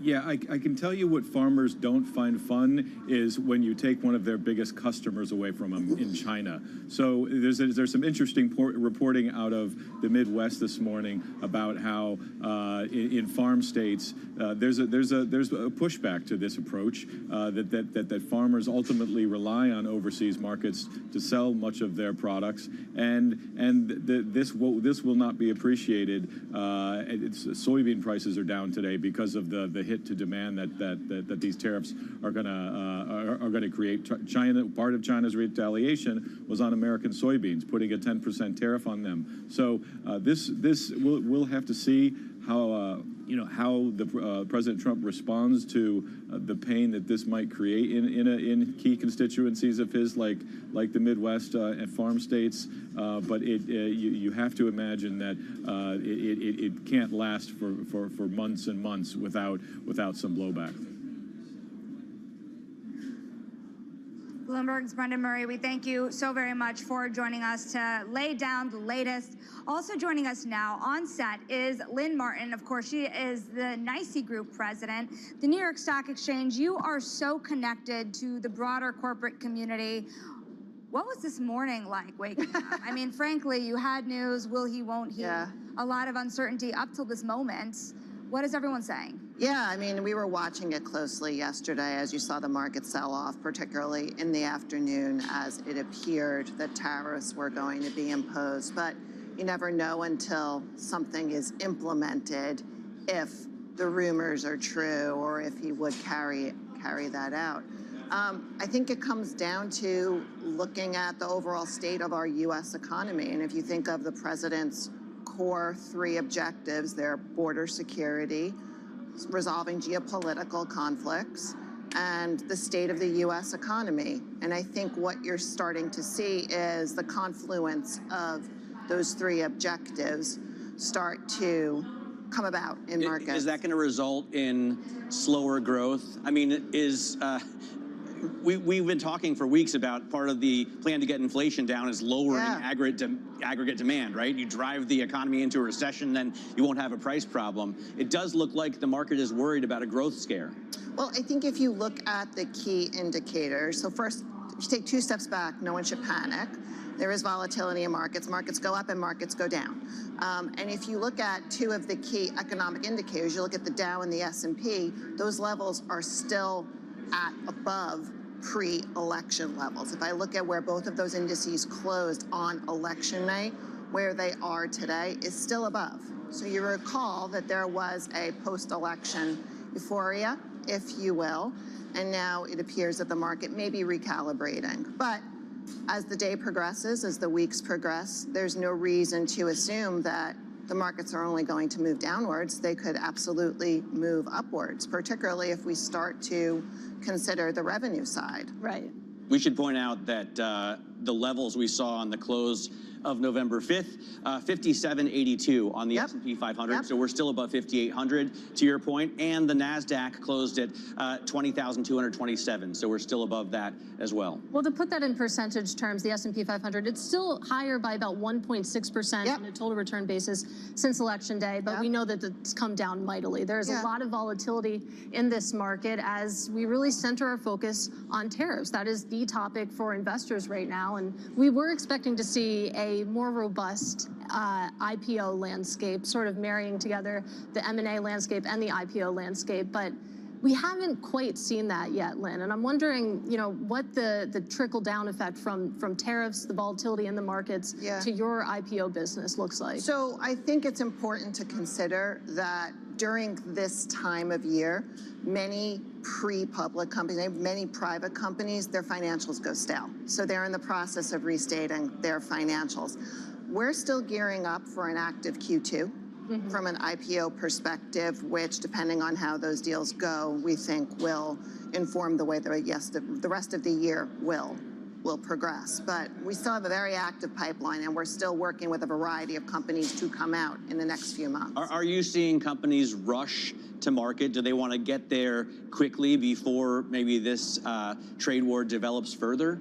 I think every company is considering where they are in their own evolution. Are they profitable? Do they have a good story to tell? Have they used this time while they've been raising money in the private markets to refine the strategy, to bring about a more deliberate P&L, one that's more focused on a few strategic areas? So it's really down to a company to decide, is it the right time to go public? The markets have been open for the last few years, which most people don't want to talk about. And if I look at the IPOs that occurred on the New York Stock Exchange last year, in the secondary market, they grew 58%. So the market is there for companies to go when they're ready to go, when they have a good story to tell. So what about the VIX? You know, you look at volatility slowly starting to tick higher. We're at a 23 handle just this morning. They're not alarming levels by any means, but you can see there, just year to date, we're a lot higher than where we started. Is there a level, Lynn, of the VIX that would start to stifle that pipeline that you're talking about for Q2? It's generally around 20. But recall that there have been some large companies that have gone in the last year or 2 years where the VIX has been above 20, well above 20 for sustained periods of time. Again, don't look at the data on just one day. Just take a breath and look at the long-term trends of the market. That's a really interesting point on the VIX. It seems like the one-year average is about 16, so we're not quite there, but certainly seeing a lot of volatility this specific morning. I want to talk about somewhere where we've seen a bit of a bright spot for U.S. exchanges, and that is companies switching their listings from abroad and coming into the U.S. market. It's been a popular sort of trend that we've seen emerge over the past couple of years. Talk to us about what you see in that sort of pipeline, if you want to call it that. Yeah, I mean, I think what has shown over the last couple of years is the breadth, depth, liquidity of the U.S. markets. The U.S. markets are the envy of the world, and over the last few years, they've really shown why, given the growth in the U.S. markets. You know, we've welcomed a variety of companies who have transferred their listings out of domestic markets in Europe and the UK, specifically Flutter, CRH, and they've seen a notable appreciation in their valuations. Absolutely, yeah. A better liquidity, higher multiples you can command over in the U.S.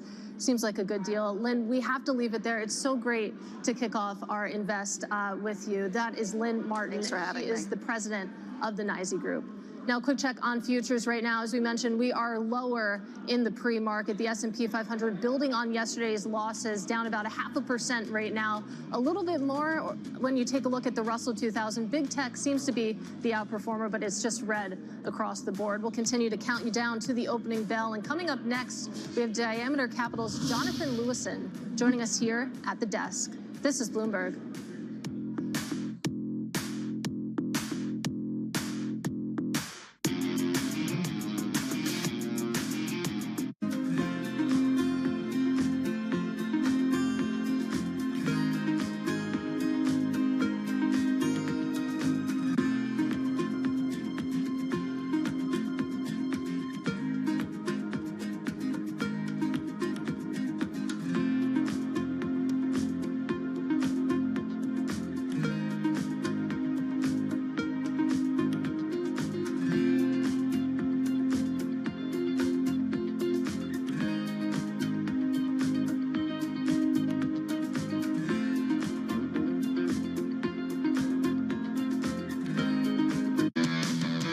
Bloomberg Invest is back. Join me, Shonali Basak, and the industry's most influential people for a comprehensive view across financial markets. Hear what a second Donald Trump presidency means for the economy, how AI is being monetized by investors, and the next big risks facing the private credit industry. Bloomberg Invest, March 4th and 5th in New York City. Register your interest to attend at bloomberglive.com/invest. In case you missed it, from Bloomberg's coverage at Davos.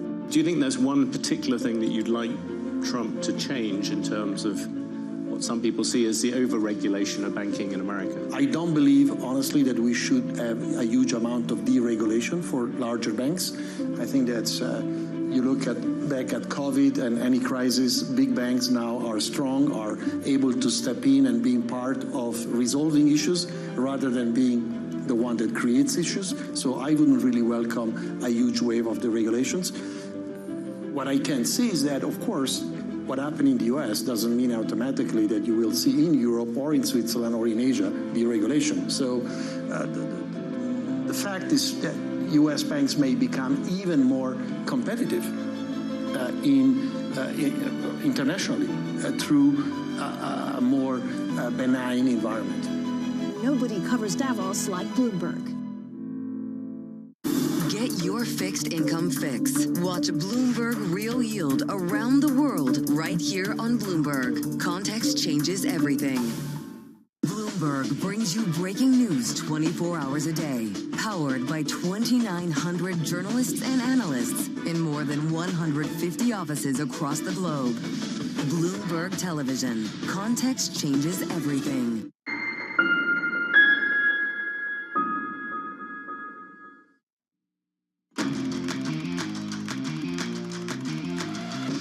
Morning. Yeah. Welcome back to Bloomberg Open Interest. Joining us now is Jonathan Lewison. He is Diameter Capital Partners co-founder and managing partner. You manage a lot in the credit markets at a time where volatility is reigning and also the tariffs this morning. How does that add to the growth scare conversation? Tariffs, huh? Hadn't heard about it. What's so interesting about it is this is exactly what President Trump campaigned on. He told us he was going to do this. He put in place a team that was committed to it, that talked at their confirmation hearings about doing it.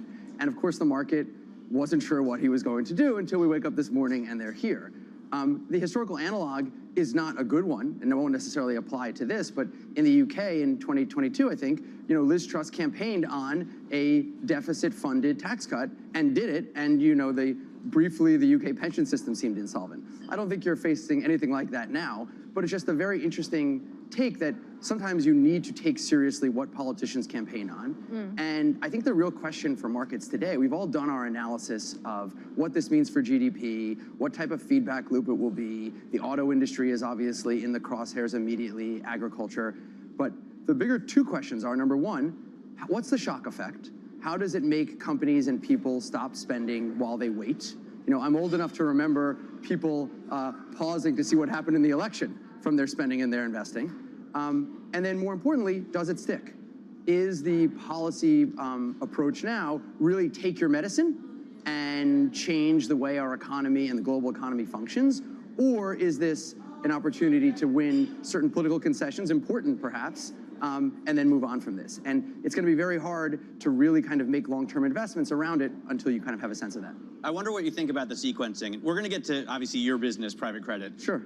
Which is so interesting, let me tell you. No, we love it. Yeah. I mean, especially Shanali, but we all love it. But I wonder about the sequencing, because he started with, you know, the deportations and the tariffs, and he hasn't gotten to, you know, the cost cutting and the tax cuts. And I wonder what you think about, especially the extension of the TCJA.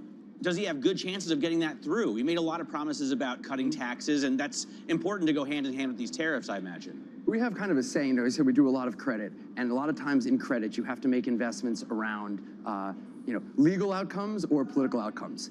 And we generally like to look at it and say, nobody has any idea. And the more certain those communities are about them, kind of, we like to even say, you're supposed to take the opposite view. So I hate to punt on it, but it's a lot of change that's been promised. Obviously, not all of it will be able to get done. And I think the question for markets is, as you said, what is the order of it and how seriously do you take it? Like if you go back to 2009, where you had the Obama presidency trying to rework things amidst the financial crisis, they made a decision to prioritize healthcare right after stimulus.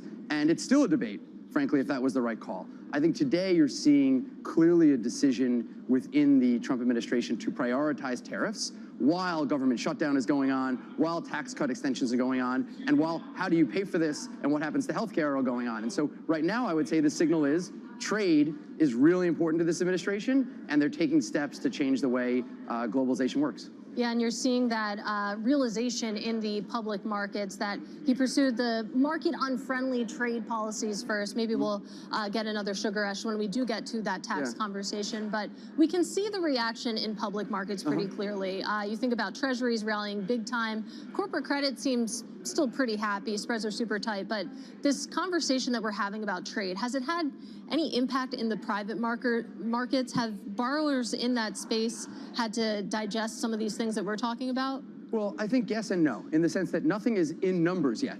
So there's no companies, and credit as an asset class usually tends to say, hey, what was your last 12 months of EBITDA or earnings relative to your debt? So on an absolute level, the answer is no.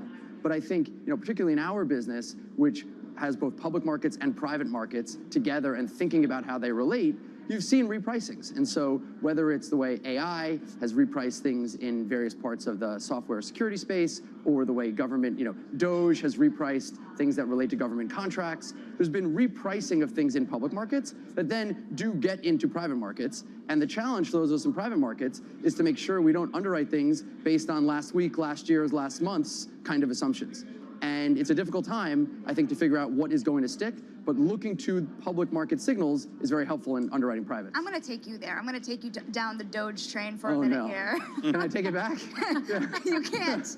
You cannot take it back. Yeah, you know, I was talking about the cryptocurrency. Oh, okay. But, you know, when you look at what's happening in Washington, one, do you think there's sense to what they're trying to do there? Does it do anything in terms of the fiscal situation of the U.S.? And what do you think about the way they're doing it? Look, I think we recently bought debt in X, and what you see in X, and we were going to buy a lot of it, is an incredible cost cutting that allowed for the company to be highly profitable at much lower revenues. And obviously, I would never assume that X has anything to do with the federal government. But I think what you're seeing is a similar approach to come in, really cut things, maybe ask questions later, maybe be a little overbroad, but try to kind of send the message of nothing is sacred. And I do think actually it's very popular with Americans and with people on Wall Street to say, hey, there's clearly waste places in the government. There's clearly inefficiencies. And I think the big question now is one of style and approach. So I think anyone could quibble with the way perhaps Doge is going about it. But Starting with federal workers instead of military spending, or maybe that's sacred to Elon Musk, but healthcare spending. Well, think about USAID. USAID, where they started, doesn't poll that well historically. Right. And so I think by starting at USAID, they were saying, hey, here's something that many Americans across the aisle might say, hey, in a period of time where there's a lot of challenges at home, should we be doing X, Y, and Z? And I think that's why they started there. So I think the answer on Doge is the verdict is out, but what's interesting now is it's moved from a should we do this, which I think most people probably think reassessing government spending makes sense, to a process question. Is it being done correctly? And that's what we're debating, and that's well above my pay grade. I'm just a private credit and public credit guy. Okay, well, I want to go right back there. I want to go back to what you said, that you recently bought debt in X. Yeah. That debt has had a really interesting couple of years, and I basically want to ask you why. What was the investment case that led you to X? Look, I think that what we're always doing is we're trying to find what are assets that are undervalued at the moment that people might be not thinking about what the long-term implications are for the asset. And when a company goes private, particularly like X, you can no longer see its financials, you can do outside-in things. So for years, since X went private, we've been outside-in tracking ad data and other things from third-party sources to develop our own view of what revenue was likely at the business. And we had a good sense of that. What we didn't know was what the profitability was, but we had a sense that the profitability might be better than what people think. And you're seeing now, after the election, many people coming back into advertisers once again using X. You're also seeing a change. Like, I think it's a big deal that, the largest player in the space, Meta, has kind of gone to X's approach of kind of content warnings instead of kind of outright filtering. And so we think when we look at X's debt that we were able to buy at a discount, maybe not the type of significant discount that people thought it would sell, but at a real discount, and I'm proud of the fact that we were able to move early and buy it by a significant piece.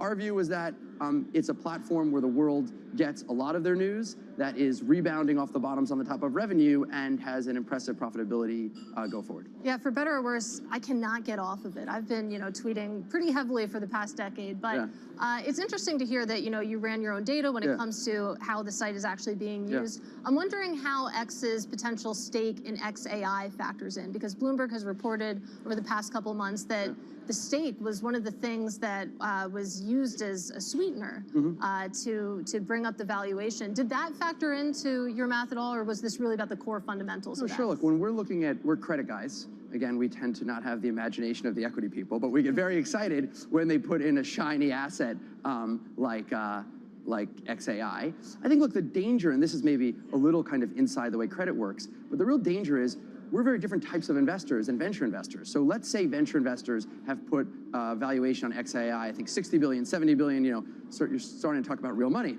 So for us, if if X owns a stake in this, we might say, great, we have, if it's 10%, that's 6 billion, that's ours. But venture tends to look at valuations differently than we do. We don't get the opportunity to kind of value businesses the same way. So we definitely think about what XAI is worth. It was a really important part of the analysis. We've seen the new model come out and it's been great, but we look at the whole picture, I guess. John, we literally have 30 seconds left here. I want to be cognizant of time for a tweet. Well, I have a lot of questions for you, but given where the market is right now, and given that we have a 10-year barreling towards 4%, where do we end the year on the 10-year? So I'm definitely ducking that question. I think the way to answer it, though, is the economy going to slow to a point that rates are going to go down? And as of now, the economy remains fairly strong with bad data over the last 2 weeks. In retail and in corporate. And so I think what you have to ask for is the consumer going to keep spending? And investment, which is bad last year, waiting for the election, is it going to continue spending or will remain on the sidelines? And that will tell you the answer. Or we can talk on New Year's Eve and I'll give you a very comprehensive Jonathan, absolutely killer to get some time with you. Thanks so much for stopping by the desk. Jonathan Lewins there of Diameter Capital Partners here at the Bloomberg Invest Conference. This is Bloomberg.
first time, or got to many times go visit with Steve Jobs to try to get an Apple box to be our box.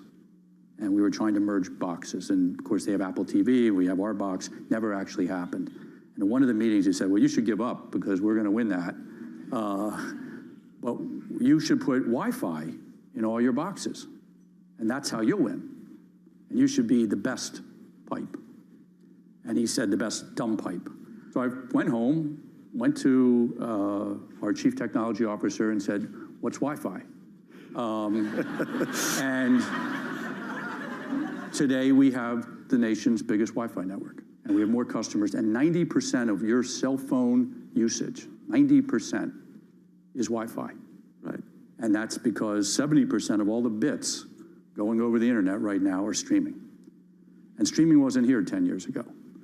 So I sit here and say the most exciting thing about our company is what's coming in the next 10 years that happens in innovation around the world, hopefully here in America, hopefully Silicon Valley, in LA and everywhere else, Philadelphia, and that we're going to continue to have bits per home go up.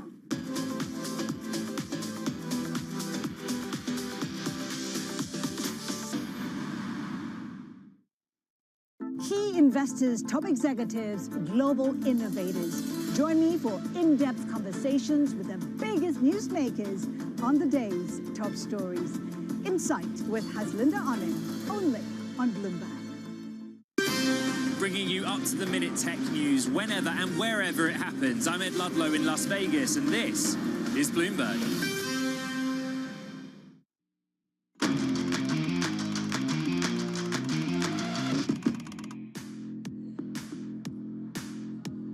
We are moments away from the start of trading. This is a special edition of Open Interest, live from the Bloomberg Invest Conference in downtown Manhattan. And we have a fantastic lineup still ahead for you.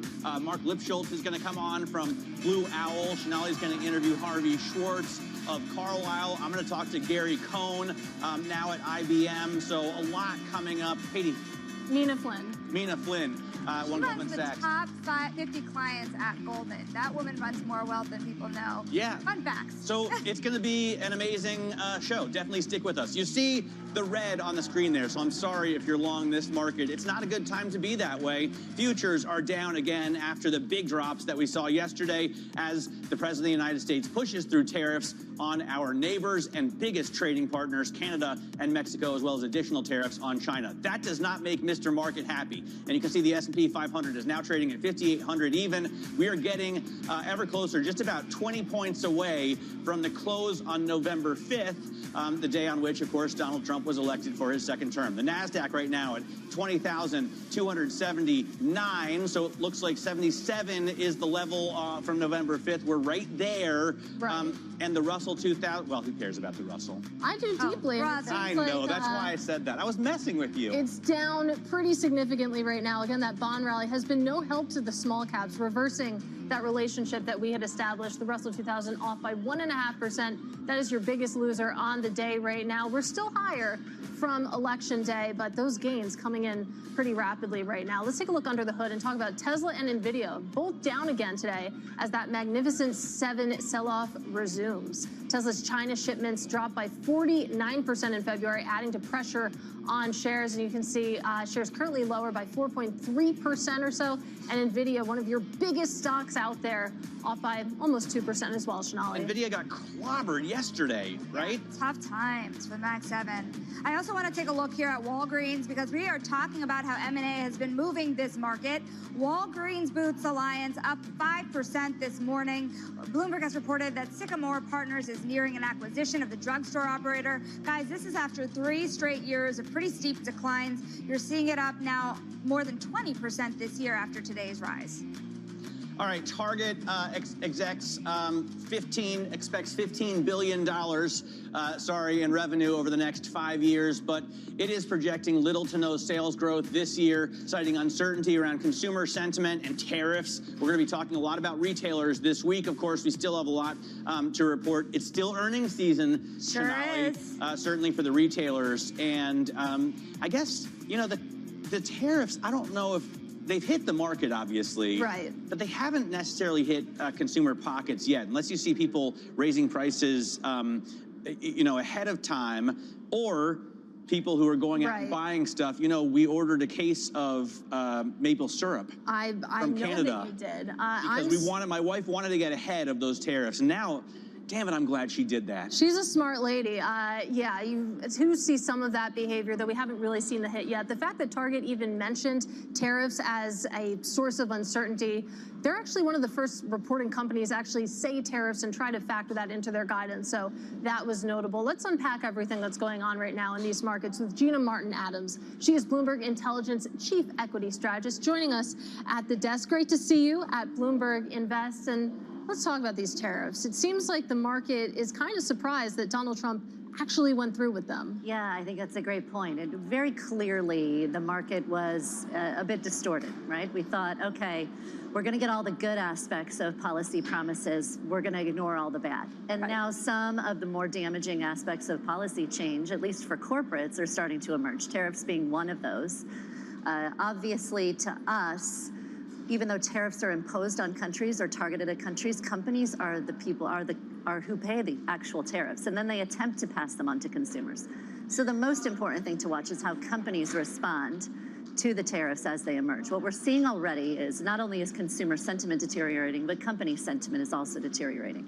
That really started in the third quarter earnings season as companies started mentioning supply chain risks that would emerge in an environment of tariffs coming. So companies have been telling us this is going to deplete the outlook for some time. But market participants, for whatever reason, were willing to ignore that. Gina, what are the numbers here? What's the math behind the scope of tariffs that we are already seeing in terms of potential EPS hits? Yeah, it's very difficult to determine because it is so spotty. I think there are a couple of things to keep in mind. The first is we all think of this as a consumer outcome. We think of the consumer goods that are going to be tariffed. We think of the consumer because we are all consumers. The real risk in the S&P 500 is actually tech and communications. More than 80% of tech and communications cost of goods sold comes from outside of the United States. That means they are very active importers of product into the United States. They will pay a huge amount of this tariff cost. Industrials also are a huge factory driver outside of the United States. When you look at the S&P 500 as a whole, 40% of the factory base is now outside of the United States. 60% of tech-specific factories are now outside the United States. So whatever sort of your thesis is, the reality of tariffs is that the U.S. multinationals are going to pay a heavy price and bear a lot of this burden. How much they pass on to consumers is very much up for debate. If you look back in 2018 at the tariffs that emerged in 2018, almost the entirety of that was actually paid by corporate margins. Corporate margins shrunk as a result of the tariffs that were implemented. Right. Producer prices increased. We did not see as much subsequent consumer price increase. We very well may have something similar this time around where ultimately corporates pay the cost, margins get compressed, and that creates a lot of volatility for stock prices. You have to have a margin, right? Because if you look at a company like the Ford Motor Company or General Motors, and they're importing, 25–30% of their product from Mexico and Canada. So they're going to get a 25% hit there. Plus they have components going back and forth across the border all the time, multiple times. And then what do they need to make those cars? Steel. They need aluminum. Tariffs, another 25% tariffs coming on those things as well. So they're not going to be able to absorb these costs. I know it's pretty specific, car makers, right, Gina? But we're going to see $3,000, $4,000, $5,000 jumps on like an F-150. Easily. And the two biggest sort of segments of the broader U.S. economy are cars and houses, both of whom are incrementally more damaged by tariffs than any other sector. We're going to need lumber to rebuild houses in the Carolinas and in Los Angeles. We're going to need steel to rebuild those houses. We're going to need construction workers, which are already in quite short supply. And you are already seeing lumber costs accelerate very quickly. That's created a massive breakdown in home builders. It's starting to impact the construction material stocks. Those are leading indicators for the index at large. So this is just going to be a very volatile year. Right. Not only about tariffs, though. I think this is important to keep in mind. Tariffs aren't the only thing happening. Right. Coming into this year, the market was already priced for enormous growth to emerge. We were anticipating a deregulatory wave, a major sort of financial sort of revolution, if you will. That was expected to offset tariffs. How much can we get in the form of deregulations, sort of domestic program initiation, sort of supports formed domestically to offset this broader, more volatile international environment is still to be seen. Well, to that point, there was a note out from Jefferies mentioning that they believe that tariffs, it's a growth story. It's not an inflation story. So a lot of worries now about growth. We don't have much time left with you. I will point out that the NASDAQ 100 just touched its lowest level since November 5th. So those Trump bump gains obviously getting erased right now. In this environment, how do you define defensive? Where do you seek safety when you look at the current landscape? Yeah, it's really hard to find. I think that's an excellent point. So first of all, it's in international stocks. Very clearly, if we're going into an environment in which we're going to effectively create higher costs for U.S. multinationals via tariff implementation, the stocks that bizarrely probably escape this are the broader international stocks, right? The non-domestic community. Within the U.S. market, it really is about defensive rotation, and we've seen this start to play out already. In the fourth quarter, our sector rotation model was telling us healthcare, real estate, industrials, financials may be better positioned because they are more domestically oriented in large part. They have little tariff risk.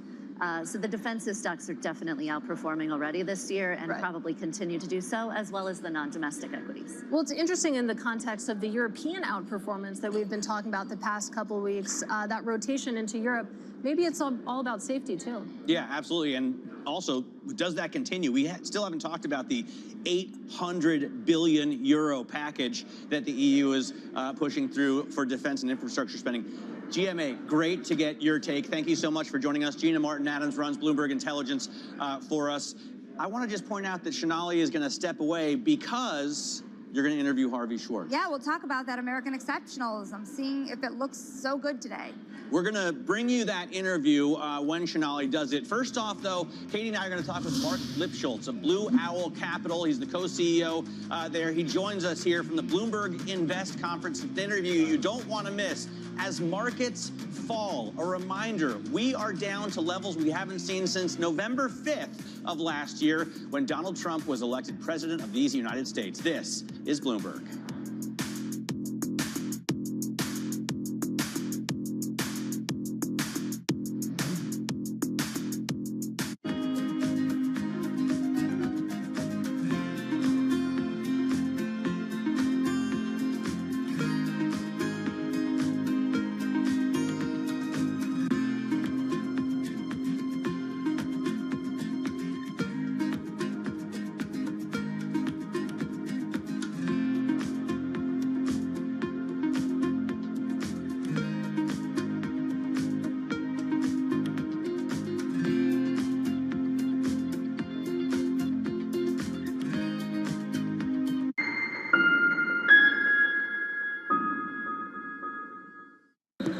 Behind the bright lights and adrenaline of pro sports is an equally exciting world of negotiations and deal making.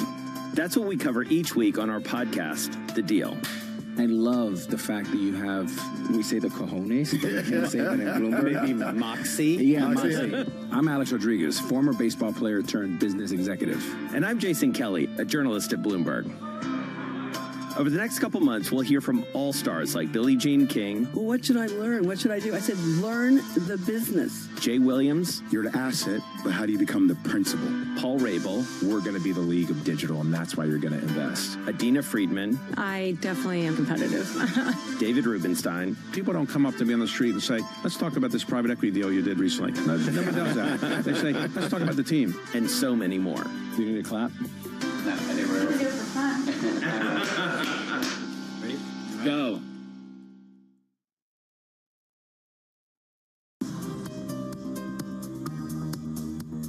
It's the countdown to the market open as we bring you the first trades across Europe. We'll debate the most important stories and what will drive the big investment decisions throughout the morning. I'm Guy Johnson. I'm Kriti Gupta. And I'm Anna Edwards. Join us every weekday morning for the opening trade, live at 7 a.m. here in London. Only on Bloomberg.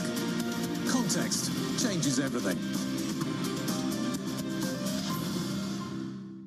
It's a multi-trillion-dollar industry. We'll show you what's happening in ETFs like no one else. ETF IQ, only on Bloomberg.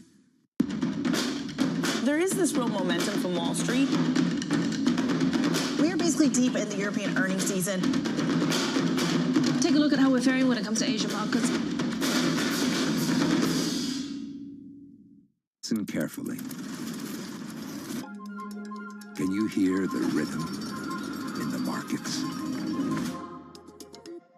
Not just in the syncopations triggered by inflation, but in the preludes leading to global elections, in the dissonance that moves the Nikkei, and the rising course conducted by AI.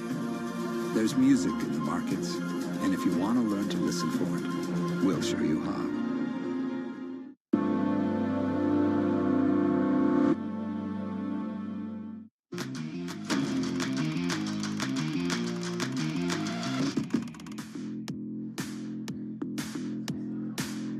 Welcome back to a special edition of Open Interest live from Bloomberg Invest in downtown Manhattan. Let's get a look at this sell-off. We've had 13 minutes of cash trading, and it just gets uglier. The S&P 500 off by more than 1% right now, Matt Miller. That is after a 1.8% decline yesterday. You take a look at trading volume right now on the S&P 500, 60% higher than its 20-day average. So there is a lot of activity in this sell-off. You take a look at the NASDAQ 100, big tech not escaping the pain. The NASDAQ 100 down about 1% as Tesla, Nvidia take it on the chin. And then the small caps, Matt Miller, we all care about this. The Russell 2000 down about 1.8%. Actually, this is actually lower than it was pre-election, the Russell 2000. So those gains completely erased. Let's look at your screen here for the Dow Jones Industrial Average down at 42,758. I got to say, I'm having trouble matching my mood in these markets. I'm so excited to be down here at the Invest Conference. We're about to talk with Mark Lipschultz. Shonali's about to interview Harvey Schwartz. We have some fantastic guests throughout the day. And tomorrow as well, I want to remind everyone, Tom Wagner from Nighthead is going to join us tomorrow, which they own Singer, they own Revology. I care. A lot of fun photos stuff that we're going to show during that. There's a lot of fun, but this market, if you're long stocks, this is not a fun market to be long right now. I mean, we had a big drop yesterday after the window dressing we saw on Friday, and we're just falling further now. I think we're only about 10 points away from the November 5th levels on the S&P 500. You might want to be if public equities are falling out of bed. Maybe in private credit. Maybe. Well, let's ask. Mark Lipschultz joins us right now here at Invest from Blue Owl Capital, where he is, of course, the co-CEO. Mark, great to see you. Thanks so much for coming on set with us. Great, fantastic conference. I'm really looking forward to this. And there are a lot of sort of private equity luminaries here. You, of course, private credit luminaries, of course, you are one of those crew, one of the people who really kicked off this huge movement. How is private credit doing right now with the public markets taking a beating, with, you know, tariffs on our biggest trading partners, with, you know, the president cutting off funding to Ukrainian aid and joining together with Russia? I mean, what is private credit looking at this moment like? So it's great to be here. You know, when Bloomberg calls, everyone arrives. That's the place to be, and it is very exciting. As you said, I share your energy despite the difficult environment. You know, the setup, as you just said, honestly, is pretty right on, which is the purpose of private credit is to be the durable, predictable solution in volatile times. Right? The whole purpose of everything we do at Blue Owl, all our products, private credit included, is focused on that idea of predictability, stability, more downside protection, and income orientation, and the idea of being able to build things that are durable through, and you listed a lot of variables, and there are a lot of variables in the world that are moving around, and I personally don't feel either qualified or certainly desirous of having to take such a strong position that's only going to work if you kind of call that corner shot right. So it's a very, I think, actually good moment for exactly what private markets do. So private lenders are there, private credit ready to step in as the banks pull back. But when you do see this sort of upheaval, this uncertainty, especially when it comes to the economic outlook, I mean, what do borrowers look like? Do they pull back as well? How do those conversations sound right now? So one of the things about private credit and kind of the proposition we have with the people we work with, we've talked about this before, the 3 Ps of private credit, which are predictability, privacy, and partnership. And let me amplify on partnership. The thing about an environment like today, as you said, is the banks, and it's not really the banks, because the banks don't lend money and haven't for a very long time to these companies, but the banks as intermediaries to syndicated markets, liquid markets. Well, those markets obviously pull back dramatically when you see something like this, logically so. And so this is actually the moment where our partner firms can lean in. you know, some of the strengths, the opportunities in 2022, 2023 were, hey, look, our doors were open, our capital is flowing. And so as a matter of business, we're wide open. We're very happy to provide capital to people today. And I think that's actually an opportunity for those that can access a private capital solution and not be subject to the public market on and off, you know, kind of fickle nature. Well, let's talk about one of those P's, and that's privacy, because you've been vocal on the idea that private markets should be private, public markets should be public. It feels like you're increasingly alone with that opinion. We talk about this convergence of public and private. Has your view shifted there at all?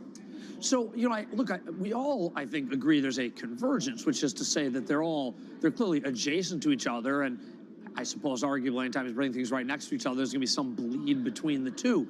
But at the end of the day, look, I do believe that part of the strength, and I know the people that use our capital view this as a strength, is that we can take the long view, that today's red day doesn't impact our decision making. It doesn't impact, we say, oh gosh, it's a bad day, it's a bad day for volatility. We're able to look past that, not just the day, the week, the month, the years. And so I do think that, and I'm not against people innovating in the market. I love financial innovation. It's one of the great strengths of the American marketplace, and it underpins our economy. However, our proposition will remain, we partner with investors who want to make long-term decisions to make superior risk-adjusted returns, being able to see through sometimes the fog, to be able to see through this volatility. Right. And I don't particularly see wanting to take that private solution and really just convert it into a new version of a syndicated market. You mentioned financial innovation. I think you know where I'm going to go. Last week was historic in that we saw the first private credit ETF launch from one of your competitors, and it sounds like, reading between the tea leaves here, that isn't a vehicle that you would be interested in. Look, it's not our focus, but I genuinely mean this. I love to see the innovation. You know, Apollo and Mark Rowan, they're geniuses, and they're doing some really interesting things. And safe to say, I hope that it continues just to kind of push and expand the market. But no, it's not a direction we're interested in going. You know, we are committed to being that private market solution, a reliable partner to the users of our capital, and to deliver the great risk-adjusted results we've been able to for the investors that trust us to do so. So, and it's really private credit light, right? Yeah, up to Because 35%. It's not the full ABV of what you would get in private credit. In terms of what you would expect in returns, what do you think about the solution to make some of the assets more liquid? Does that make sense to you? Does it seem like it's going to work out okay? So we make a loan, we keep the loan, that partnership. You sign up with us, we're with you for the duration. And again, I view that as one of the reasons that great private equity firms or great corporations team with us in lending or in real estate. You know, we do data centers for people like the Microsofts of the world, the Oracles. Why? Because we're the long-term partner. So I just don't see us migrating or wanting to. We have great liquid markets in the world today. So I think we've got that marketplace. I'm more interested in continuing to build out the private solutions. This I believe very strongly. When you have a vibrant public market and a vibrant private market, you have a better economy. You have more solutions, you have to have capital to drive the economy. And frankly, through thick and thin, what we've been able to prove with private markets is we're actually the more steady solution, right? Everything undulates, but now we have a world, and today's a perfect example. Public markets go on and off rather abruptly these days. That's very different. I started in the private markets business 30 years ago, and it was the exact inverse, right? The public market was sort of this almost always available marketplace, and private, which really was just a couple of firms. It was KKR, which I was fortunate enough to be a part of, Forsman Little, and you know, we would come in, go out, come in, go out, and it's kind of inverted. But in either case, having both markets give us more ways to feed capital into the economy. Hopefully you're coming in, going out. Coming in, going out. Yes. Let me ask you, I mean, so I get that you feel more comfortable now in private because it's a steadier state and you don't have to deal with the volatility of public markets. But you have to take a position on the economy in your business. You have to take a position especially on rates, right? And we've seen big moves down there. We've talked to Scott Besson a couple times over the last few weeks, and he states that's their goal, right? They want to lower rates on the longer end. How do you see that playing out this year? We've already seen a big move from 480 to 410, essentially, over the last month. So does that continue?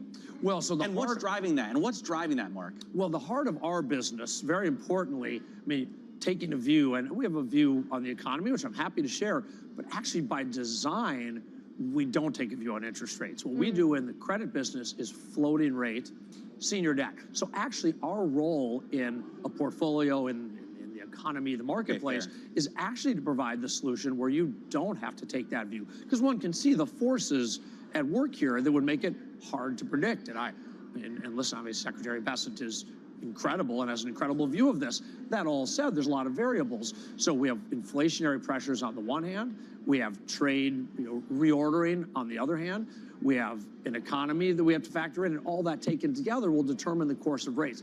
I don't know the answer to that, and I feel very fortunate, but by design, that I don't have to take that view. I can provide a product that allows people to work through that either way.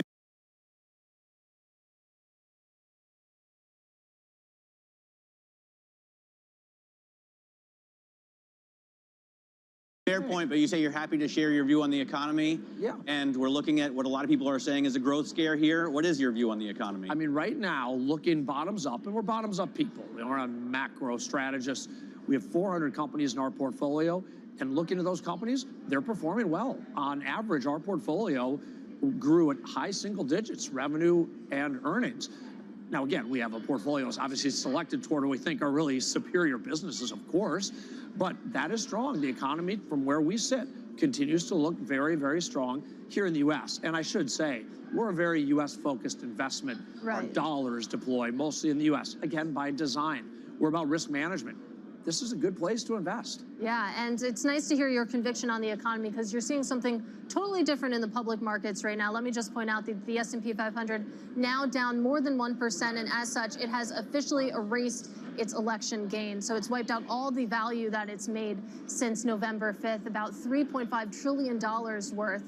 So definitely the sell-off deepening right now. Mark, we only have time for one more question, and before we let you go, I want you to talk a little bit about the competitive landscape. Of course, private credit is the topic of the moment. Competition is fierce, and you see the banks also getting in as well with direct lending ventures of their own. How do you differentiate what Blue Owl can offer? At the end of the day, and I think it's been part of this conversation, we know our business. We stick to our knitting. Our DNA is about downside protection and about being a long-term partner to the users of our capital. And I think that's an important point of distinction. We have a lot of partners that trust us, and I think at the end of the day, that matters, because we are asking people to pay a premium. We're asking them to pay a premium for a partnership they can count on. And we've been in the business where there's a few really large participants. Fortunately, we're one of them, and that allows us to provide solutions of all types. But also, look, we want to skate to where the puck is going. Asset-backed lending, hyperscale data centers. There's reasons we're positioned with leading capabilities in those markets, because that's where we see the opportunities evolving next. Very cool, and you're obviously doing a great job of that, Mark. We really appreciate you joining us. Thank you so much, and I hope you have a great conference. Mark Lipschultz there, who is a co-CEO at Blue Owl Capital. Of course, we are here at the Bloomberg Invest Conference in downtown Manhattan. Shanali is getting ready to talk with Harvey Schwartz of Carlyle, as well as Don Fitzpatrick from the Soros Fund. Eric Schatzker is going to join the panel as well for that. And then we'll talk to Ben Wren of SigTech to talk about AI's capabilities in finance. This is Bloomberg.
offers before to take over Greyhound, but then in the midst of the pandemic, 2.5 years ago, we had this fantastic opportunity to buy the brand and the network.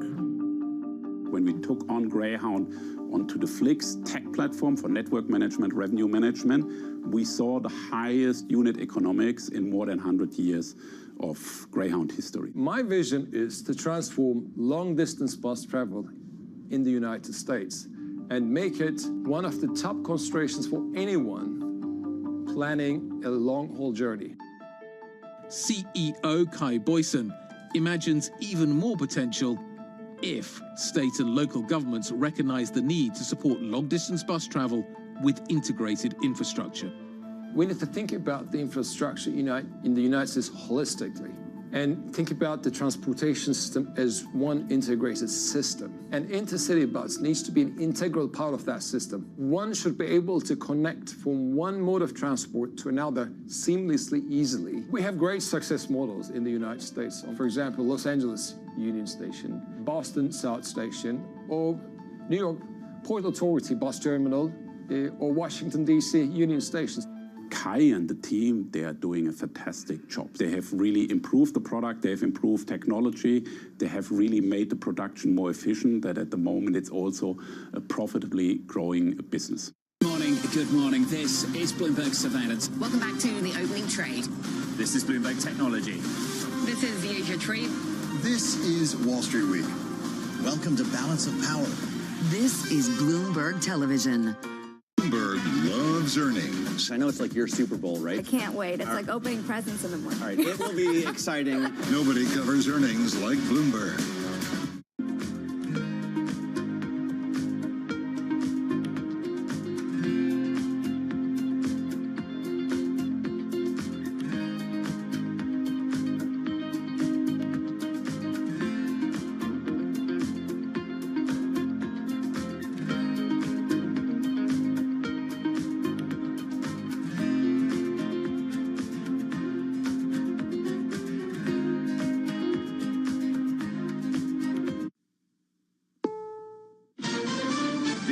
CBS News on the Hour, sponsored by Progressive Insurance. I'm Peter King. A half hour after the opening bell, stocks have taken a deep dive as investors react to the Trump tariffs going into effect, and Mexico, China, and Canada all announcing retaliatory tariffs on U.S. goods. Right now, the Dow is down 584 points, and the NASDAQ has lost 216. Massachusetts Democrat Elizabeth Warren says while Trump may be trying to punish those countries, Americans will be the one to suffer when prices go up.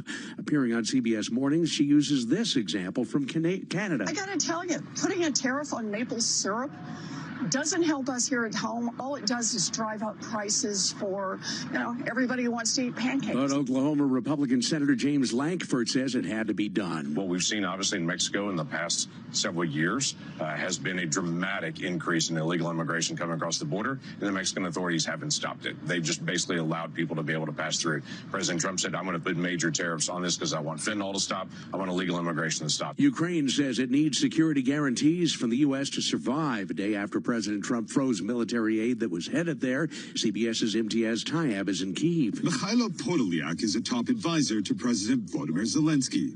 Can Ukraine defeat Russia without the support of the U.S. and President Trump?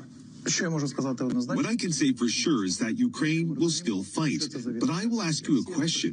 Would the U.S. be okay to stay on the sidelines when we need to stop Russian aggression? Better news for the Pope comes from the Vatican this morning. CBS's Chris Livesay is in Rome. He is no longer using that mechanical ventilation. He's back to using nasal tubes and high-flow oxygen. But his prognosis is still guarded after 2 respiratory episodes yesterday. He's been in the hospital for nearly 3 weeks with double pneumonia.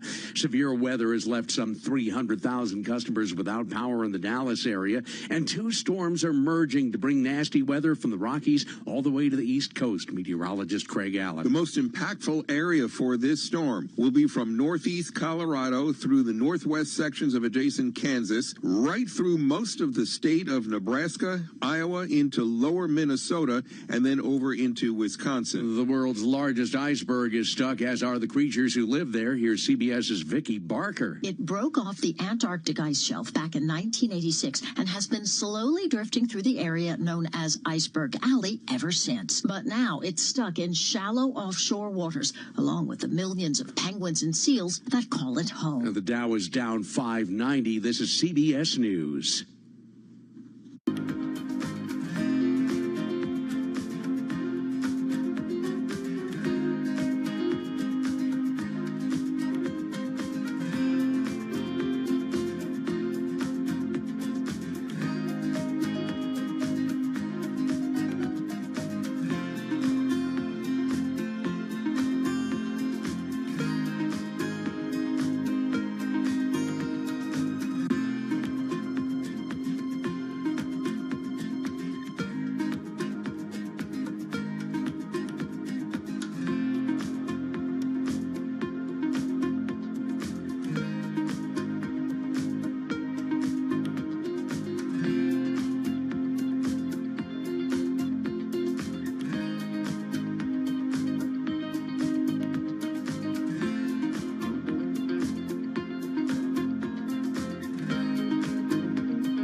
An election interference case gets a new hearing. Last year, a judge sentenced Tina Peters to 9 years in prison. These are all the active decisions that you made that cost our county significantly. She was found guilty of tampering with voting machines in Mesa County, Colorado, in a failed effort to prove they had been used to rig the 2020 election against Donald Trump. Last month, Peters filed a motion in federal court challenging the verdict. Now the Trump Justice Department will review the case. Among other things, critics say it was unreasonable to deny her bail as she appeals the conviction. Steve Kathan, CBS News. SpaceX says it will try to launch its massive Starship rocket from Texas on a test flight this afternoon. Yesterday's launch attempt was scrubbed. The company also says it's working on its launch pad at the Cape, plans to launch another Starship from Kennedy Space Center later this year. I'm Peter King, CBS News.